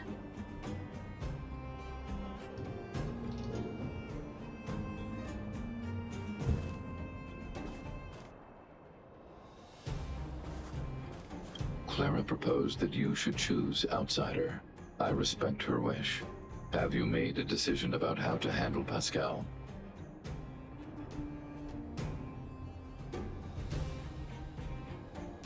I had anticipated this possibility. Tell me what you think.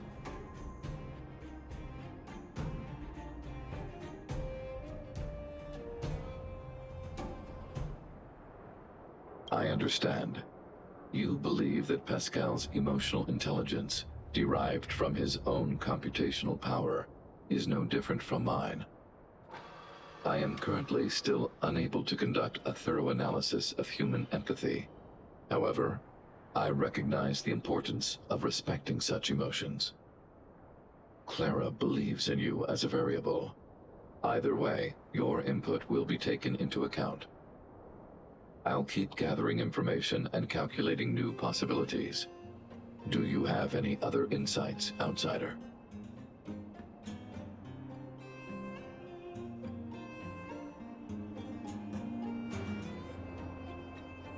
People Clara's age do not usually take on overwhelming social responsibilities. To ensure that Clara grows up well, I've always avoided overburdening her. But if Clara insists on taking on such responsibilities, then I have no right to object. There's no need to discuss this any further. If you insist on using Clara's solution, the Svarog base network will completely support you. My choice will have a direct impact on the outcome. I should mull it over.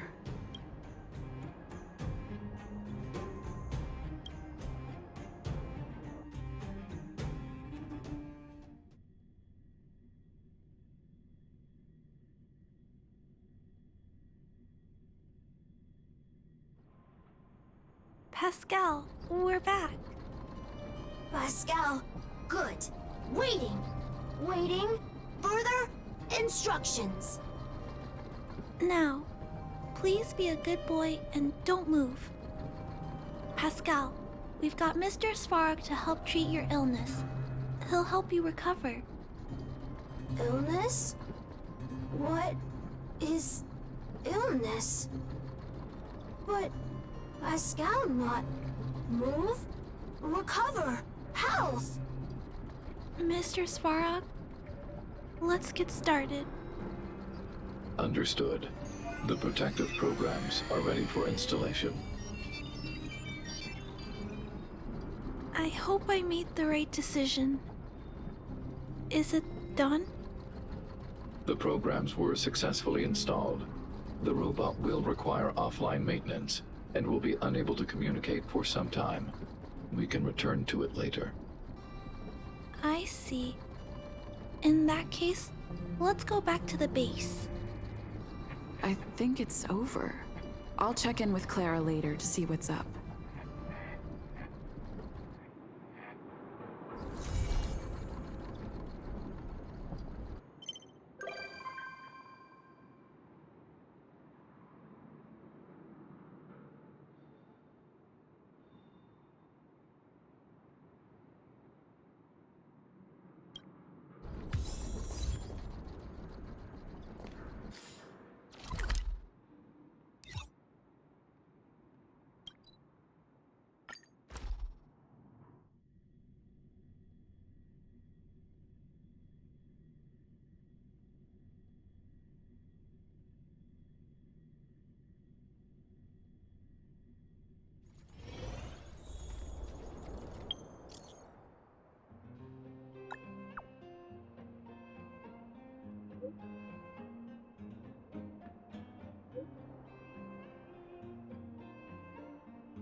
It's getting late. Where to now?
Noise.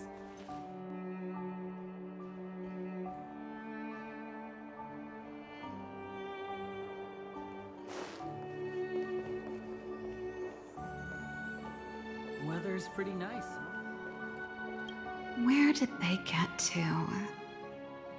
Ah! Speak of the devil. I was just wondering when you might show up. Don't worry, there's enough to go around. On the house, order whatever you like. There's something I need your help with. I had to make it up to you somehow. Looks like we're not the only ones who wanted afternoon tea today, though. We'll have to stand up for the time being.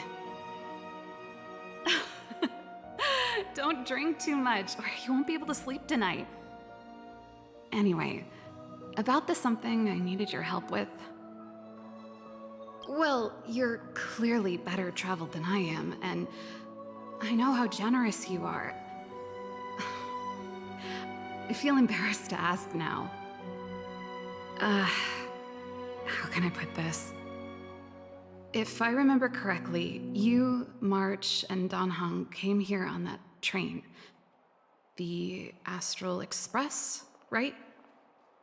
I was wondering, is the train accepting new passengers? Well, it's just... the dust has settled now. The Stellaron problem has been resolved, and... Cocolia... Forget it. It's nothing. Forget I said anything. You see, there's not much left for me here except to carry on repairing equipment in the workshop. I like practicing the guitar, and performances are fun, but the crowds are pretty small. Besides, I'm a researcher. How could I not get excited about the chance to explore new worlds up close? Everyone gets tired of living in small places like Bellabog after a few years, right?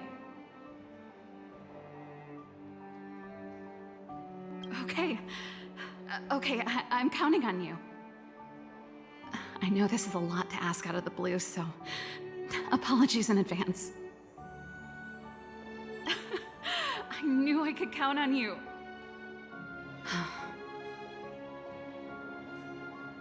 There goes Serval. I better send Himiko a text and ask about the request. Or I guess I could ask Mr. Yang. Or Pom Pom. Who's the best one to ask? Let's send a message to Himiko.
Come around and have a look.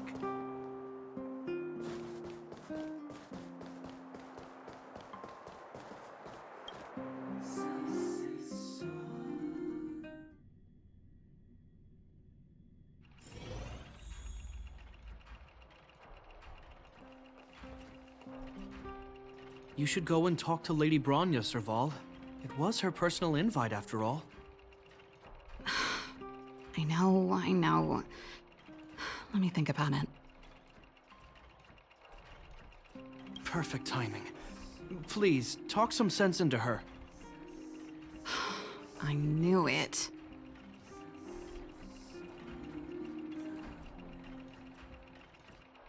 You know what? You're right. We should work these things out on our own. Serval, I understand your reluctance to rejoin the Silvermane Guards. But Lady Bronya values your talent, and she sees how much you could contribute to the rejuvenation of Belobog. So I came to talk to you about it. In any case, you should at least pay her a visit. Okay, I get it. I'll make a trip to Klipoth Fort and tell Bronya what I really think. Sorry, I need to get this over with. Let me know what they said when I get back. Same old Serval. Sorry, my head's still in the argument. It's like this. As you know, my sister used to be one of the research team leads in the Silvermane Guard's technology division. Stellarons were her main area of research. But her expertise went far beyond Stellarons. She was, and still is, well-versed in mechanical engineering and other fields. Immediately after her succession, Lady Bronya set her sights on Serval's talents. The Supreme Guardian wants her to resume her technological research and be a shining light for the revitalization of Belobog. However, you saw her attitude just now. I doubt her meeting with Lady Bronya will change anything. It'll probably just leave them both feeling dejected.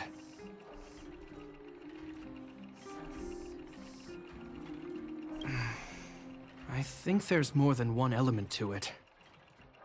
My intuition tells me this is mostly linked to Madame Cocolia's passing.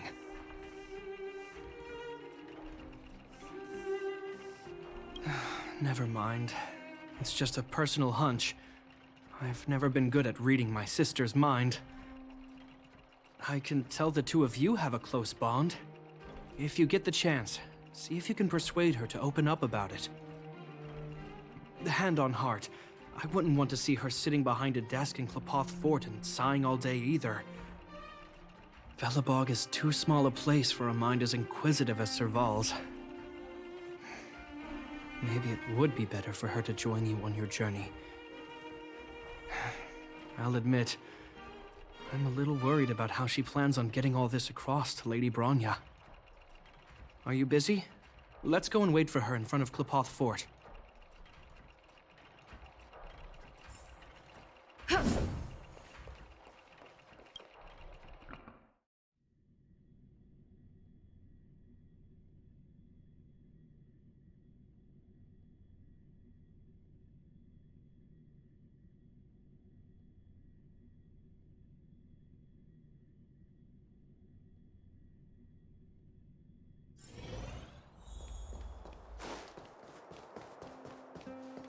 You know what I mean.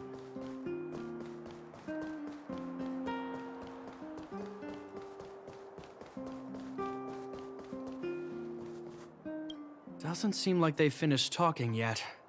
I hope it's not turning into a shouting match. Let's go in.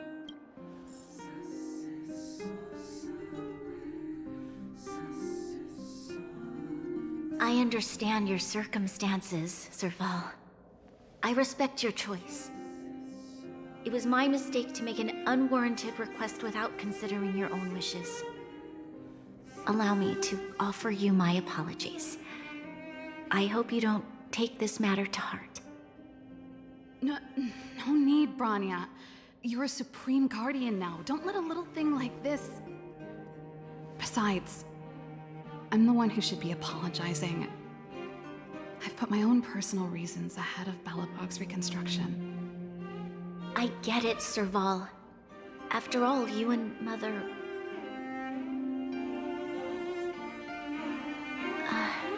Sorry, I don't mean to open up old wounds. But there's something I need to ask you. This guitar, I found it after going through Mother's old things. She was never a music lover, so I thought this might be connected to you. Cocolia... You... Huh? It's nothing. You're right, it does belong to me. In fact, it once belonged to me and Cocolia. It was our shared treasure. If you don't mind, Rania, could I take it back to the workshop? Of course. I'm sure there's a story behind it, but that's between you and Mother. I won't pry. I hope you have an amazing journey, Serval. Do remember to visit home when you get the chance. I will. Thank you, Rania.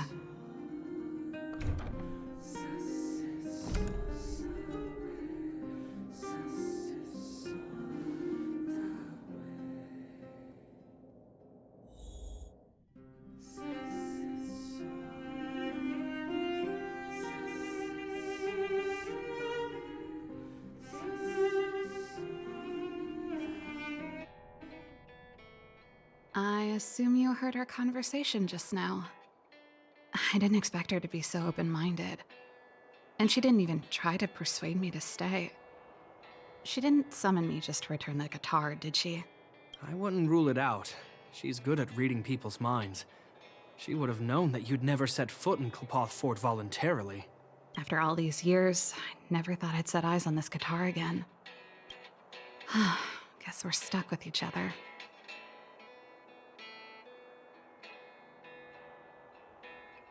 Well, it'll take a while to tell. When we were in cadet school, Cocolia and I were notoriously disruptive. We were always coming up with the next crazy invention. We called it exploring the infinite possibilities of new technologies. This guitar was one of those inventions.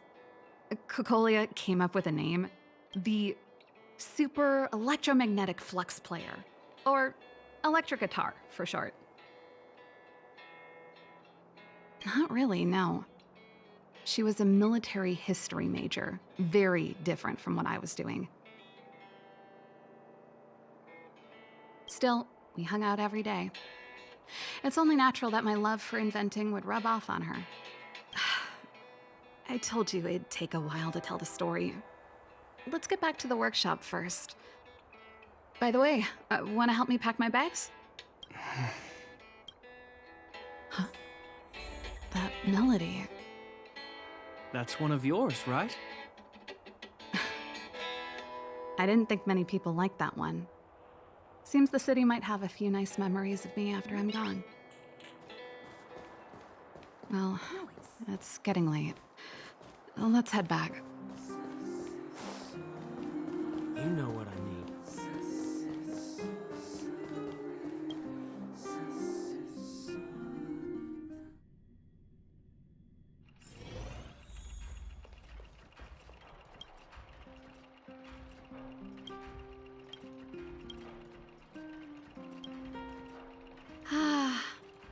There's no place like home. I never feel completely free out there. Chapard, can you lend your dear sister a hand? Help me pack my bags. Am I allowed to refuse?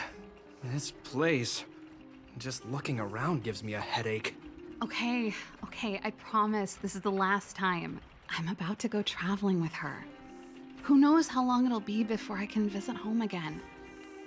You should help me pack while you still have the chance. Fine. I'll give you a hand. You just need to make yourself at home. You've done plenty of work already.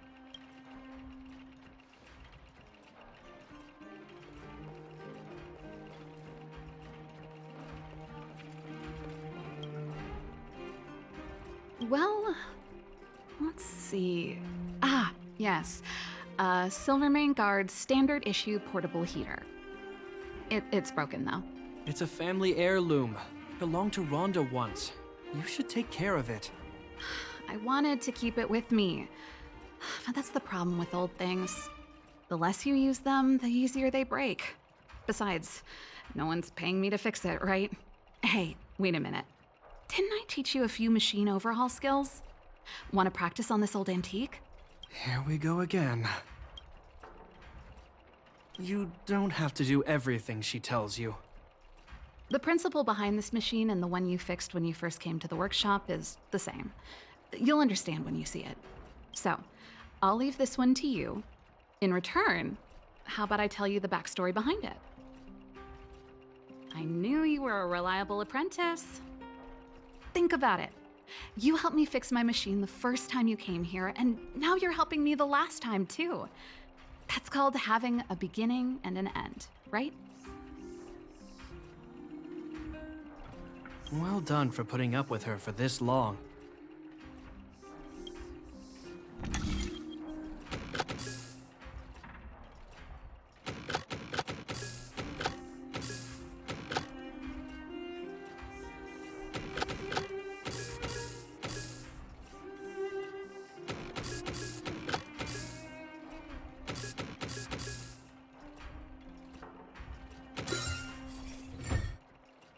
Wow, great job.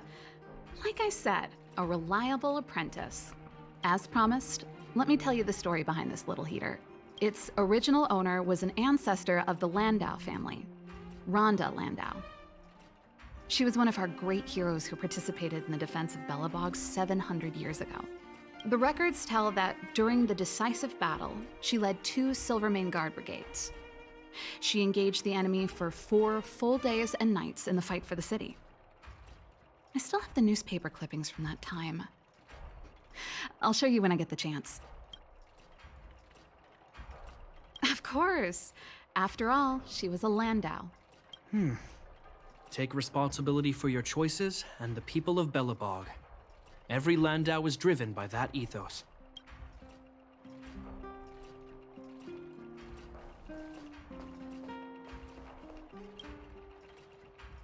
Since you're so curious, I'll give you the whole story. This guitar was actually given to me as a birthday present by Cocolia a long time ago. I came up with the design, but I was never able to build it. Some of the raw materials were either too expensive or too hard to get a hold of. She helped me turn the concept into reality. Quick as lightning, always keeping her word. That was her way of doing things. Back then, I thought we'd be friends for life. If it was a gift, why was it in Madame Cocolia's office? I don't think anyone realized, but back then we were so close we didn't even differentiate between each other's possessions. We shared pretty much everything. We lived in the same dormitory, went to the same school together every day, ate together, whiled away the time together, and occasionally talked about music together, though it wasn't something she was overly familiar with. That's how things were until the day we fell out. A lot of our shared possessions never left her office again. I was always looking forward to the day she'd return this guitar. I thought that would be the day we could bury the hatchet. Now that I think about it, perhaps I was too naive. She'd probably forgotten it even existed. And that's the only Cocolia you guys ever got to know, huh? Always ahead of everyone else, never looking back. Even for a second, she put it all out of her mind. Me and every memory to do with me. You think so too? Let bygones be bygones, sister. How did the conversation get so heavy again? No good. Let's talk about something interesting. You know something, Japard? That guitar case in your hand and my guitar? They're both from the same prototype. The Super Electromagnetic Flux Player. I never knew your guitar had a connection to me, too. Quite the story.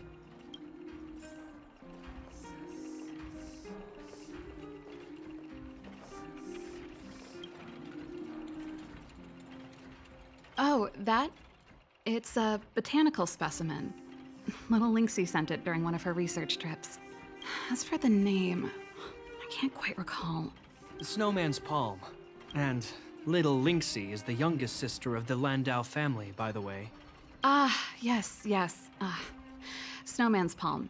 My memory's the worst. It's the only plant here that looks like it's still alive. Hey, watch it! Anyway, this specimen means a lot to me, so I'm bringing it with me. Thanks for the reminder.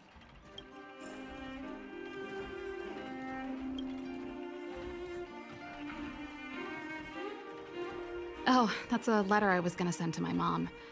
I haven't even finished writing it. There's nothing personal in it. Have a read if you like. You're still writing to Mom and Dad? Only to Mom. You know, I still don't get along with Dad. You know, Serval, if you're really leaving Belobog for a while, you should pay them a visit first. I'll think about it.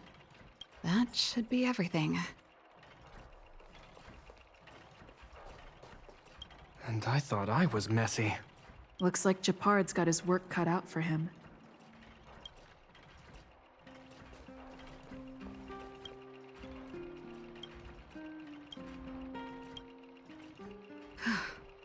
Finally. I think I must have left cadet school with about the same amount. No easy job. Serval, I want to ask you again. Do you really want to leave Belobog and go with the Trailblazers? Of course. This is a once-in-a-lifetime opportunity. I can't miss it. What's wrong, Japard? Oh, I see. Can't let go of your dear old sister, huh? Forget it. I don't want to complicate things for you. But before you leave, I have one last request to make. The garrison is heading down to the underworld soon, to survey the situation around Boulder Town. Why don't you come with me? Huh? You just said you didn't want to complicate things for me, and now you're sending me on a mission. Aha! You just want to spend as much time as possible with me before I go, right? No, it's not that. I've heard there are a lot of old energy hubs in the underworld, and you're probably the only person in Belobog who knows how to inspect them. Since you're leaving one way or the other, why don't you do the people of the city one last favor before you go? Even at a time like this, you're still thinking about the people. I don't know what to say. All right, I'll help you out.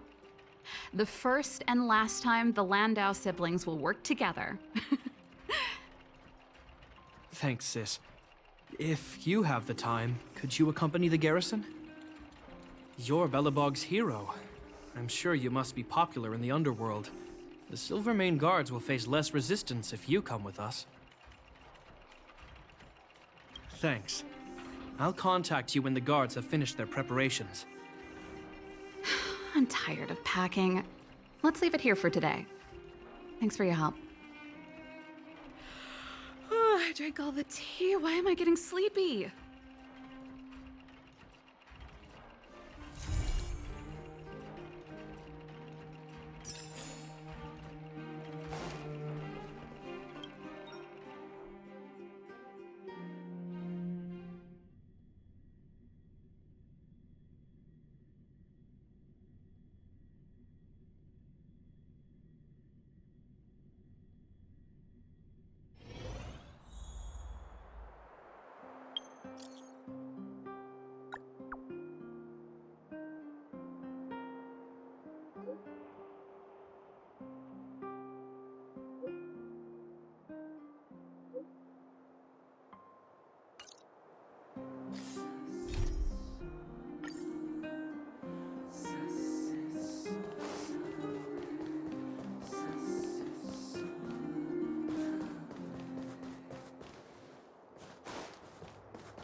You're here. Thanks again for agreeing to this. Don't be. I only just arrived myself. The highest priority for today is establishing good negotiations with the Chief of Wildfire. I'm about to get that process underway. Serval was a little delayed on the way over, but that doesn't affect our schedule. Let's set off. Hold up, I wasn't that late. Negotiations will be held in the Boulder Town Clinic. Serval and I are newcomers, so you'll have to lead the way.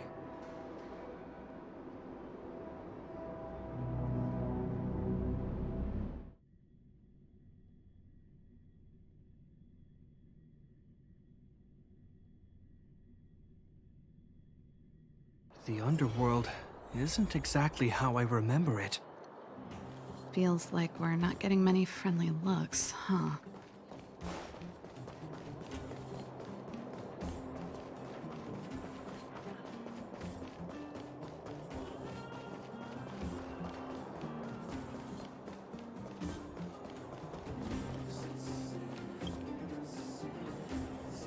Well, well, well. I don't think our little clinic has ever played host to an occasion like this.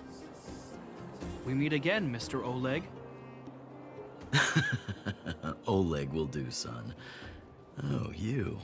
You probably won't know. Our young Silvermane friend here and I had the pleasure of speaking to each other at a certain Guardian succession ceremony. We're not complete strangers. But as for this young lady... The name's Serval.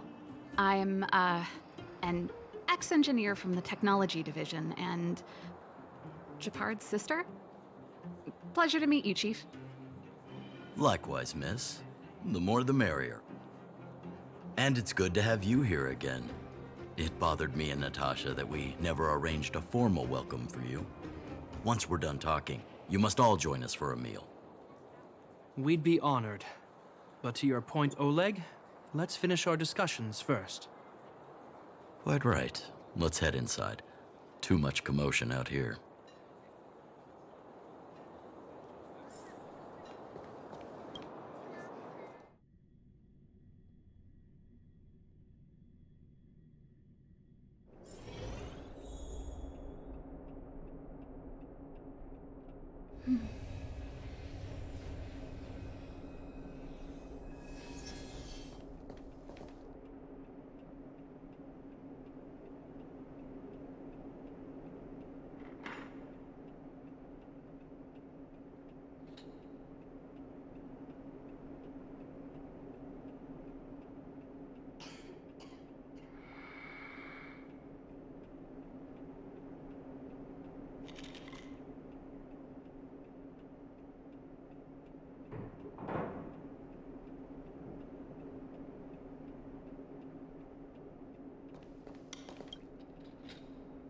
Huh. So she's your sister. The Landau family is full of talented young people, I see. You're worried that Underworlders might still hold a grudge against the Silvermane Guards. So you want to show your solidarity with the Trailblazers to build some trust. Seems like a sound strategy to me. Rebuilding trust between the two worlds has always been a priority for Lady Bronya. People here must have felt abandoned by the guards after the passage was sealed off. If we were to simply take over the underworld in the name of the Supreme Guardian, I can only imagine how people would react. Seems like you have a good handle on the situation. I see now why you made captain at such a young age. So, you're also saying the guards want to work with Wildfire and use our reputation to win back people's support, correct? I wouldn't use those exact words, but that is more or less what we want to achieve. If that's the case, I've got a question for you. Since this offer comes from those who left us to our fate for more than a decade, how would you react if Wildfire refused? Would you use force? She's not trying to be diplomatic about it, is she?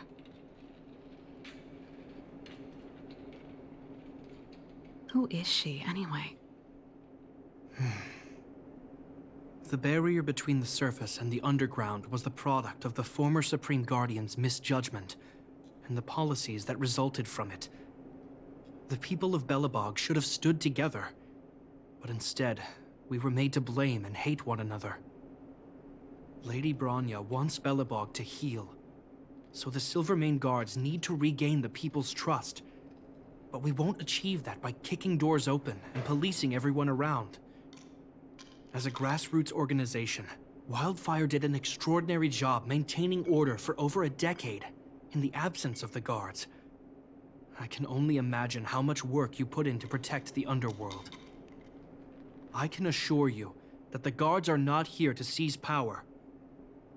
If it takes time for the people to trust us, so be it. We're willing to take small measures and serve as an auxiliary force to Wildfire to help maintain peace.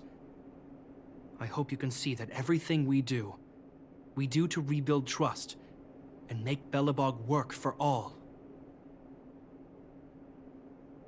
I swear, he never used to be this emotionally intelligent.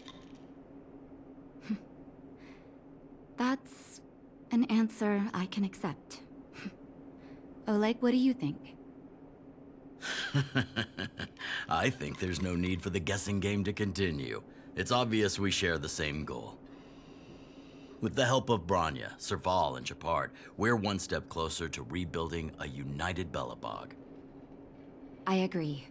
Tell Bronya that Wildfire will work with the Silvermane Guards on security matters. However, things aren't simple down here. Please also tell her to draw up plans in case the situation demands... Monsters! Monsters from the Fragmentum! They're swarming toward the town! Not good. Stay here, Natasha. The patients need you. The soldiers and I will handle this. Understood. We'll be counting on you. Everyone rushed outside. I should probably see what's happening.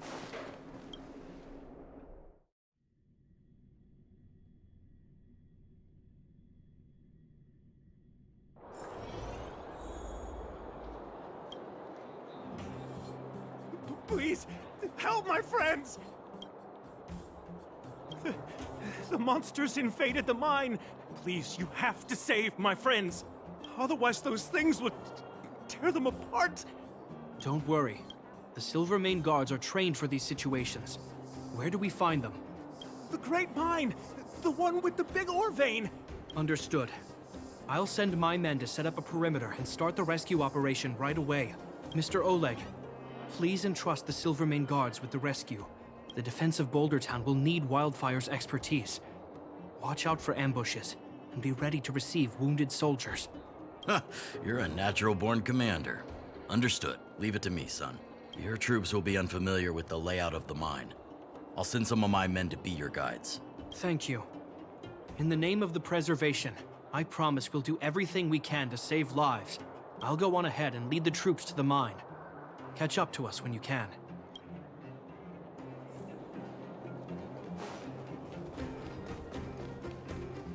I couldn't get a word in while they were talking. A duty-bound soldier and a resistance leader. It's hard to be rock and roll in front of people like that. You know, maybe I need to put my inner struggles in a broader context.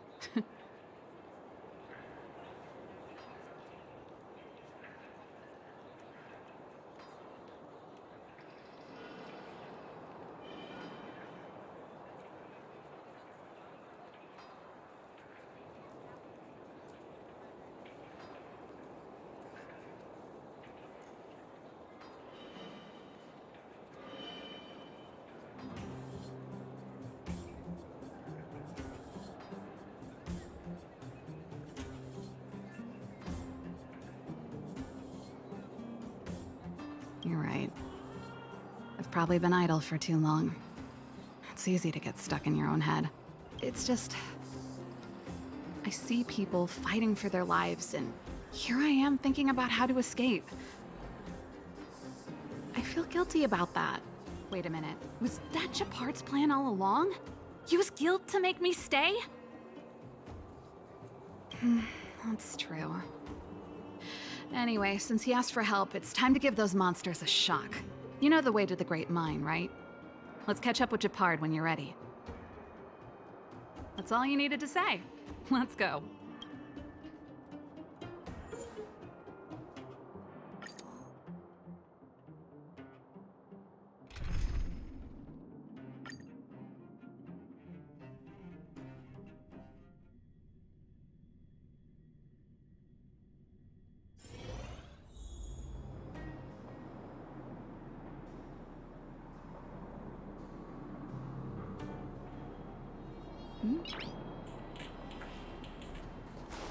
Noise. Put all artillery units on standby. Wait for my command to bombard enemy positions and cover our infantry advance. We have a choke point here. Tell all infantry units to switch to double line formation. Close quarters in front, gunners behind. Remember, get the wounded out as soon as possible, and always secure your flanks before advancing. Yes, sir. Ah, you're here. Get ready. We need to help the infantry lines drive deep into the mine. The back of the mine has been secured, which gives us a forward base to send in supplies. The Silvermane Wildfire Combined Regiment is conducting rescue missions as they advance. The battle is fierce. I need to get to the front line. I'll leave the command post to my officers. I don't know much about warfare, but I don't see why a commander needs to lead the charge. The situation here is totally different from the restricted zone. Japard, let me and her clear the way for you. You should stay in your command post. Thanks, Serval, but please trust my judgment on this. I made a promise to Mr. Oleg to save as many people as possible. I have to see to it myself. There's no stopping you once you've made up your mind. Fine, we'll do it your way. Let's move out. We need to clear a way for Wildfire and the guards.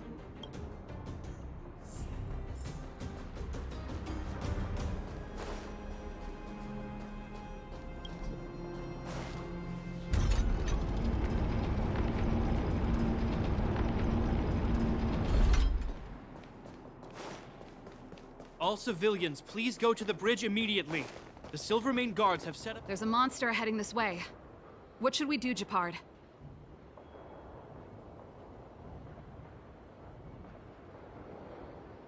Bring it down. We need to cover the retreat.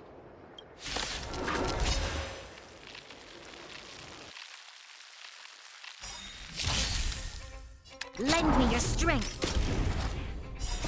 The sanctuary is but a vision. Break! Nap time. Lend me your strength.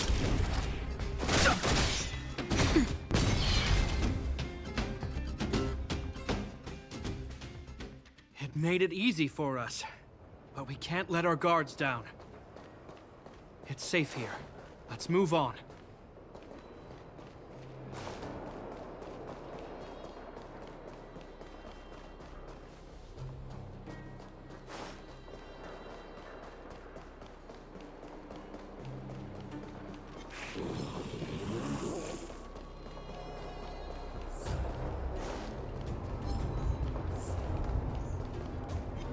Japard, look!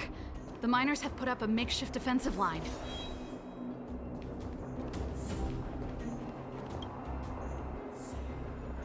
Are you the Silvermane Guard? That's right. We're evacuating the miners together with Wildfire. Are there any other civilians up ahead? The Silvermane Guards and Wildfire are working together now? Oh, civilians. I saw a girl run out from our defensive position just now. My brother went after her, but they haven't come back. Understood. I'll bring them back. The guards and Wildfire have set up defenses on the bridge. You should head over. Thank you. Please, bring them back to safety. Oh no! Monsters are coming this way! Leave the battle to us. You need to fall back. Okay. Thank you for saving us.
They're in danger. Let's go. Will of preservation. Show your courage.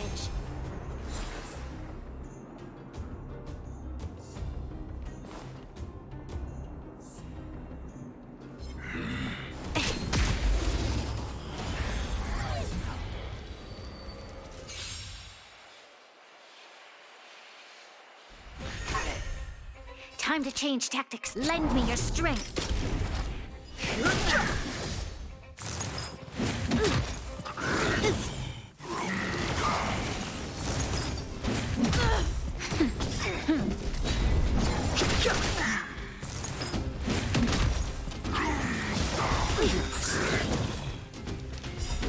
The sanctuary is but a vision. Break! Nap time. Lend me your strength. To guard and defend. Crush them.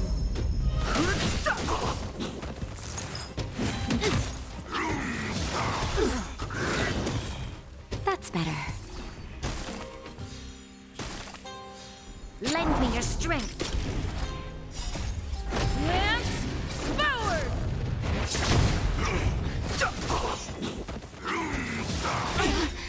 Okay. The sanctuary is but a vision. Break!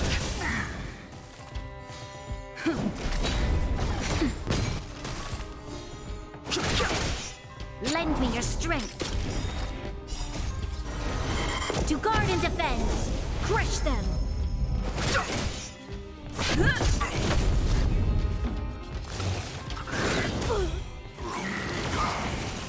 Nap time. Lend me your strength.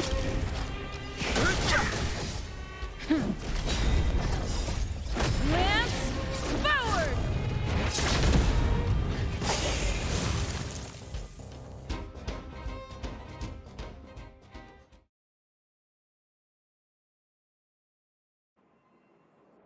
You two, it's too dangerous here.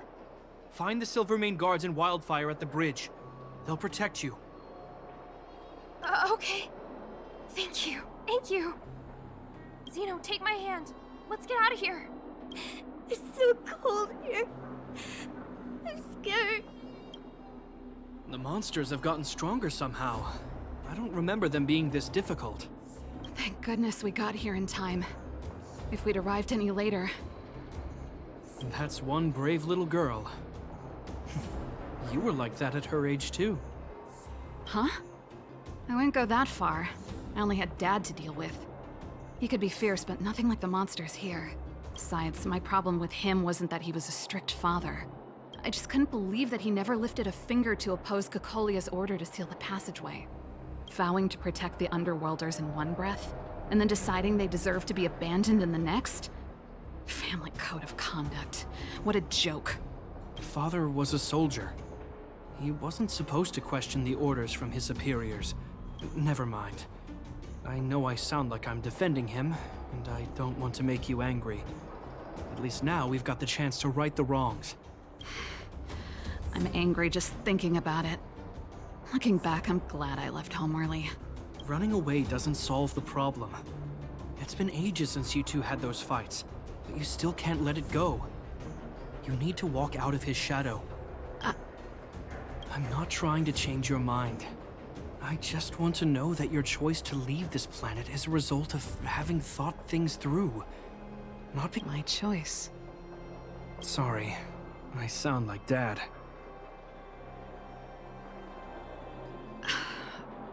Don't worry about it. I get what you're trying to say. I do. It's just...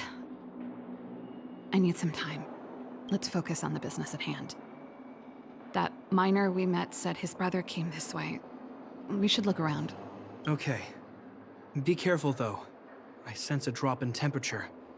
Something's not right. It could mean something we haven't encountered before is waiting for us. Stay on your toes.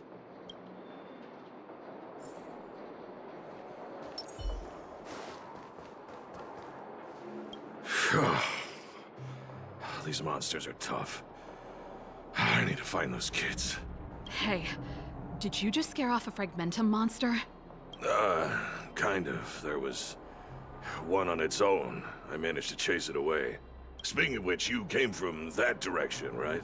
Did you see two little kids, a girl and her brother? Ah, thank goodness. I chased the monster too far and lost him. They'll be okay now.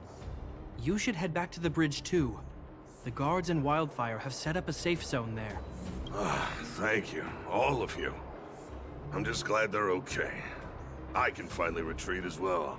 I heard there's a powerful monster down the road, some kind of leader of the pack. I'd take caution. Thanks for the intel. We'll be careful. I think he was right about the monster. You two, no sudden moves. I've seen this type of monster a few times near the restricted zone. Ready? Here we go.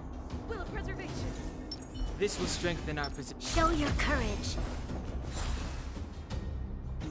Wait, don't get too close. Something's not right. Huh? What is it? These monsters are usually eager to fight. You're guaranteed a fierce battle if you see one in the Fragmentum. But this one doesn't seem concerned about us. This could be a trap. I'm not sure either. I just have a feeling that something's different. The air... it's so cold. Stellaron promises Serval. Did it just... talk? Steady. Get ready to counter its attack. Can Jeopard not hear that? Jeopard, Serval, Londau. Did it just say Jeopard and Serval? That noise! Do Fragmentum monsters usually sound like this? Talking? I just hear white noise. Wait, you understand it? Our names? What's happening here? I heard rumors about this kind of monster. Shadows in the Fragmentum that assume human form are echoes of the will of past guardians. If the rumors are true, could it be? Kakolia. You just won't stop haunting me.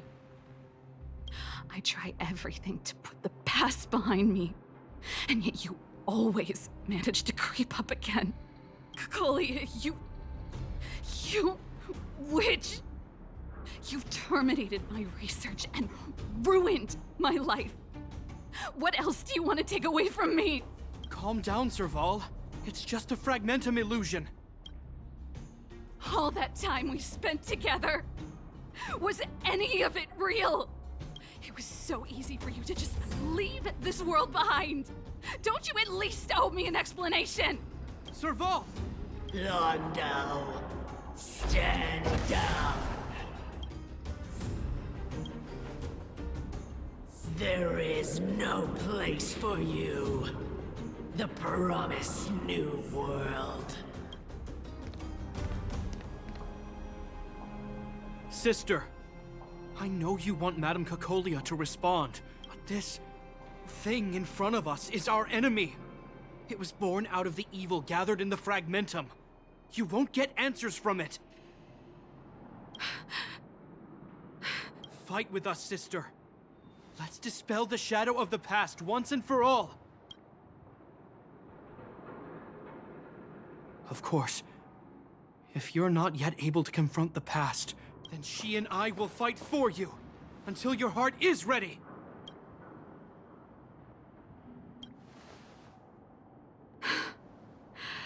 You too.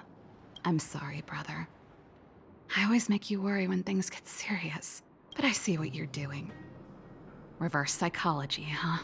Well, seeing as we've come this far, Kakolia, let's settle this bad blood right here, right now.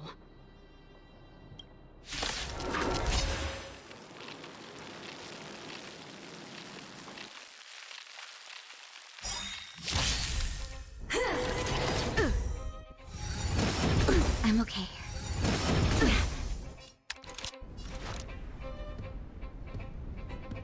Lend me your strength. The truth of life and death, revealed in an instant. The sanctuary is but a vision. Break! Just a little something. Think nothing of it. Nap time.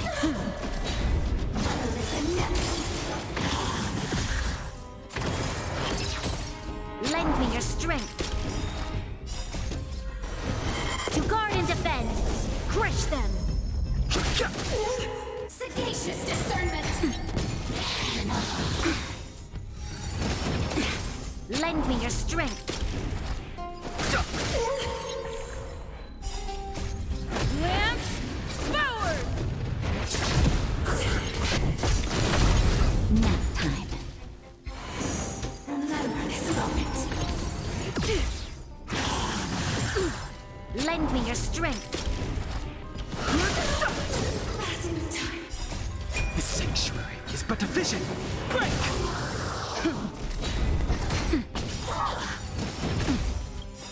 Just a little something. Think nothing of it. Lend me your strength. To guard and defend. Crush them.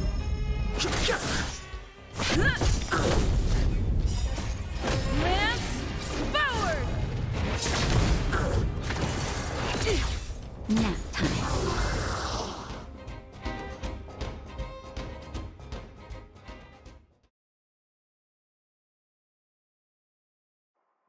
Serval. Serval. Serval. Why do you always have to stand in my way? The temperature is returning to normal. The monsters are retreating. I think it's safe to say that the shadow of Madame Cacolia was the reason for this invasion. The other anomalies we experienced were probably also a direct result. Whatever the case, we've managed to avert a crisis. Are you okay? Indeed it was. We're lucky to have an experienced fighter like you who can adapt to different enemies. It would have taken us much longer to fight off the shadow without you. Serval, how are you feeling? I feel like something heavy has finally been lifted. All that noise before it perished. Did you catch what it said? I see. You really made no effort to correct your mistakes, Cacolia. Anyway. It doesn't matter anymore. From here on out, I'm over that woman. I can tell you mean it this time. I'm happy for you, Serval. It's not easy to truly put the past behind you. Looks like we accomplished our mission. I need to get back to the guards and Wildfire to wrap things up. You two should head over to Natasha's place and check in on the wounded. Sure. Come find us later at the clinic. Let's leave Japar to his business and head back to town.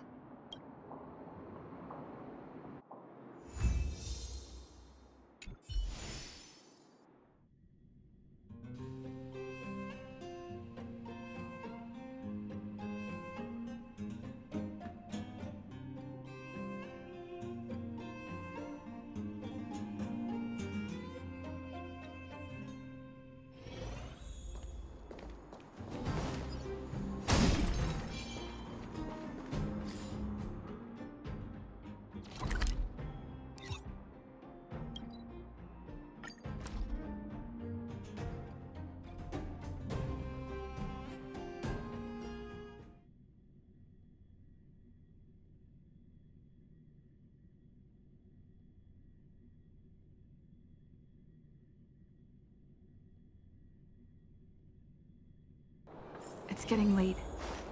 Where to now?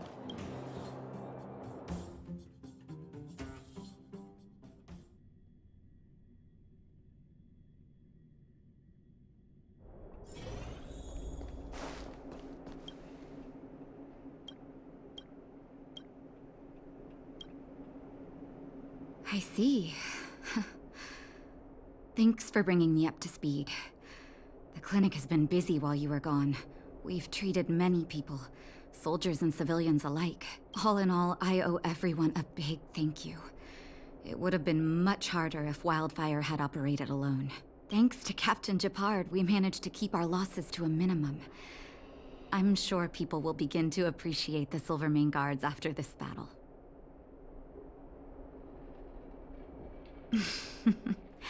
How could I forget about you two? We couldn't have done it without your help. You're too kind. They deserve the real credit. I doubt I'd have come back in one piece without them. Sounds like you went through a lot of danger. Are you hurt, Miss Serval? I can have a look if you like. I'm alright, don't worry. Everything worked out eventually. Let's wait for the rest of them to get back. Miss Natasha, we've returned. Is that Japard?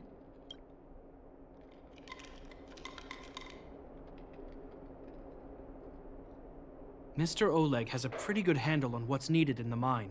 He's arranging for rescue teams and supplies to be sent over. He won't be back for a while. Looks like you guys have the situation under control. Thank you. I'd love to sit down and chat with all of you, but I still have a backlog of patients to see. Oh, there was a girl and her brother who said you saved their lives. You might want to check on them and see how they're doing. Natasha's right. We should make sure those children are all right.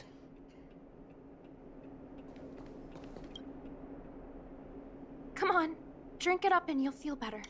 But there's smoke coming out of it. It's you. You saved us from the monsters in the mine. You guys are Silvermane Guards from the overworld, right? If you hadn't been there, we would have...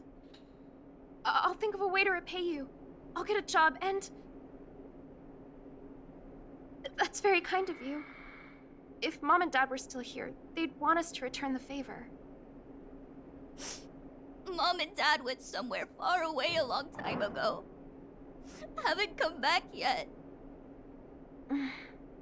They'll come back one day, Zeno. So, you're looking after your brother on your own? That must be hard. Not really. It's my responsibility as a sister. I'm just worried that with all these monster invasions, maybe one day I won't. My brother is too young to survive in the underworld. To think he might have to live on his own. The misjudgment of the former Supreme Guardian isolated the underworld for more than a decade. With that isolation came tragedy. But under Lady Bronya's leadership, the Silvermane Guards will atone for past mistakes and bring relief to the people. From now on, you don't need to worry about the safety of your family. Captain Japard. Taking care of yourself is hard enough under these circumstances, let alone if you have a brother to look after. I know it can't have been easy. Zeno, right? Yes, Mr. Captain. You're still young, so you need to stay under your sister's wing. But when you grow up, remember to use what you've learned to protect her. Be there when she needs you, and listen to her when she feels vulnerable. She'll do the same for you. Okay, sir. I'll protect my sister when I grow up. Thank you, Captain Japard. Zeno and I will remember your words. You know, I'm pretty good at turning a happy reunion into a tear fest. Let's call it a day and give them some room. If you're not too tired, Japard, can I talk to you for a moment?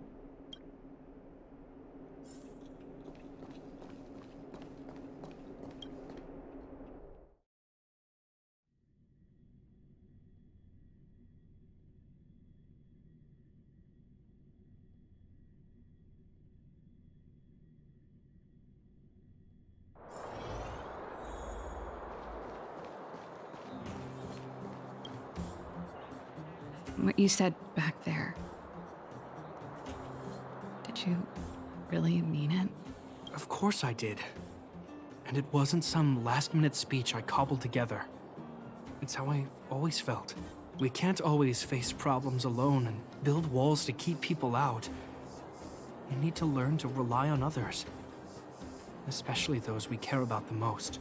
I know what you're up to, Jeppy. Huh? What do you mean?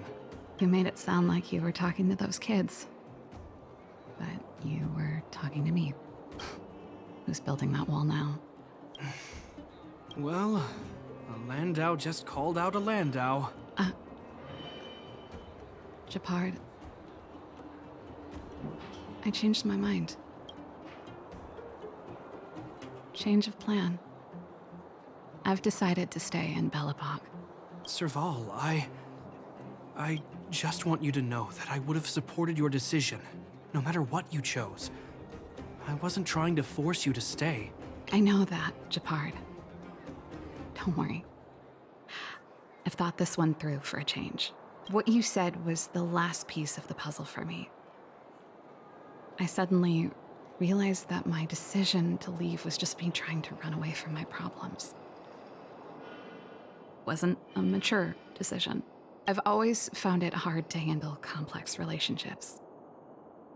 Be it Cocolia or my family. The first thought I have when things don't work out is to run away. Starting from today, that's no longer the case. After all, I'm not doing this on my own, right? Right. If it weren't for you, I wouldn't have had any idea about the hardships people were going through in the underworld. It made me feel like maybe I could help a little and make Belobog a better place. I have one last thing that I might need your help with.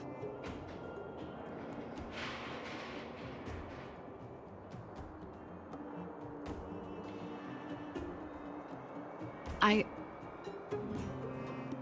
want to see the Stellaron. I want to see the place where Cocolia sacrificed herself. Say no more. We'll go with you. Oh, but before that, I need to go back to the workshop and get something. Why don't you head north first and we'll catch up with you? It's all right. I've got Japard with me. We'll be safe. See you in a bit.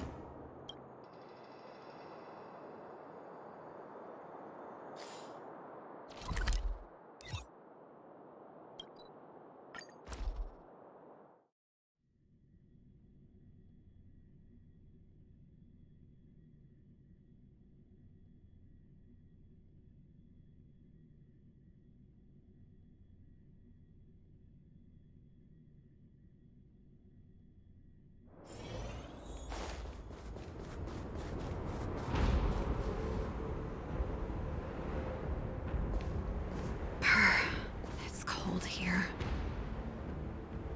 Is this the Stellaron imprisonment device? They had such advanced technology back in the day. Impressive. This is where Madame Cocolia died. She gave something back in death.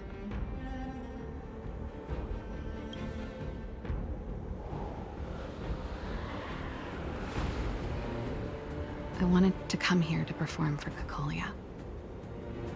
To say goodbye. I'm glad you guys are here to witness it. Not the nicest spot for a show. And the equipment could be better. Sorry about that.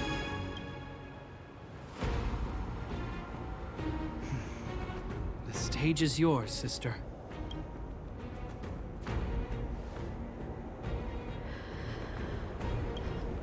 Look at me, Cocolia. Don't you dare look away, because I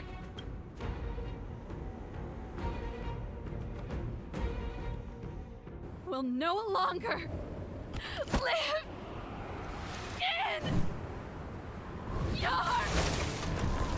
shadow!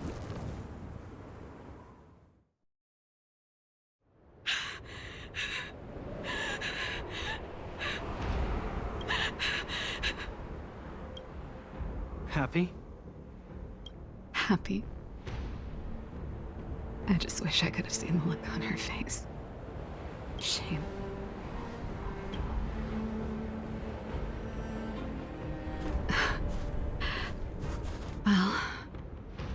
That's all from me. Thanks for sticking by my side throughout all of this. As for tonight, let's go to old Gerda's place and have a big feast to celebrate. So, you're getting the tab?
Noise.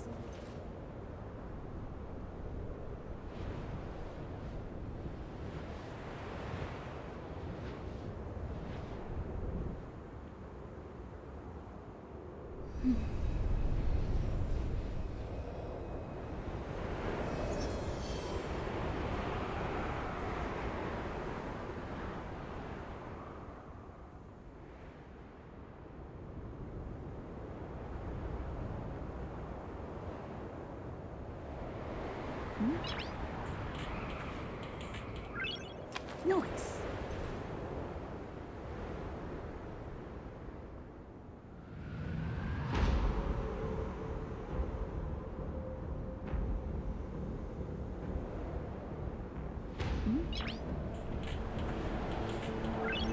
Noise.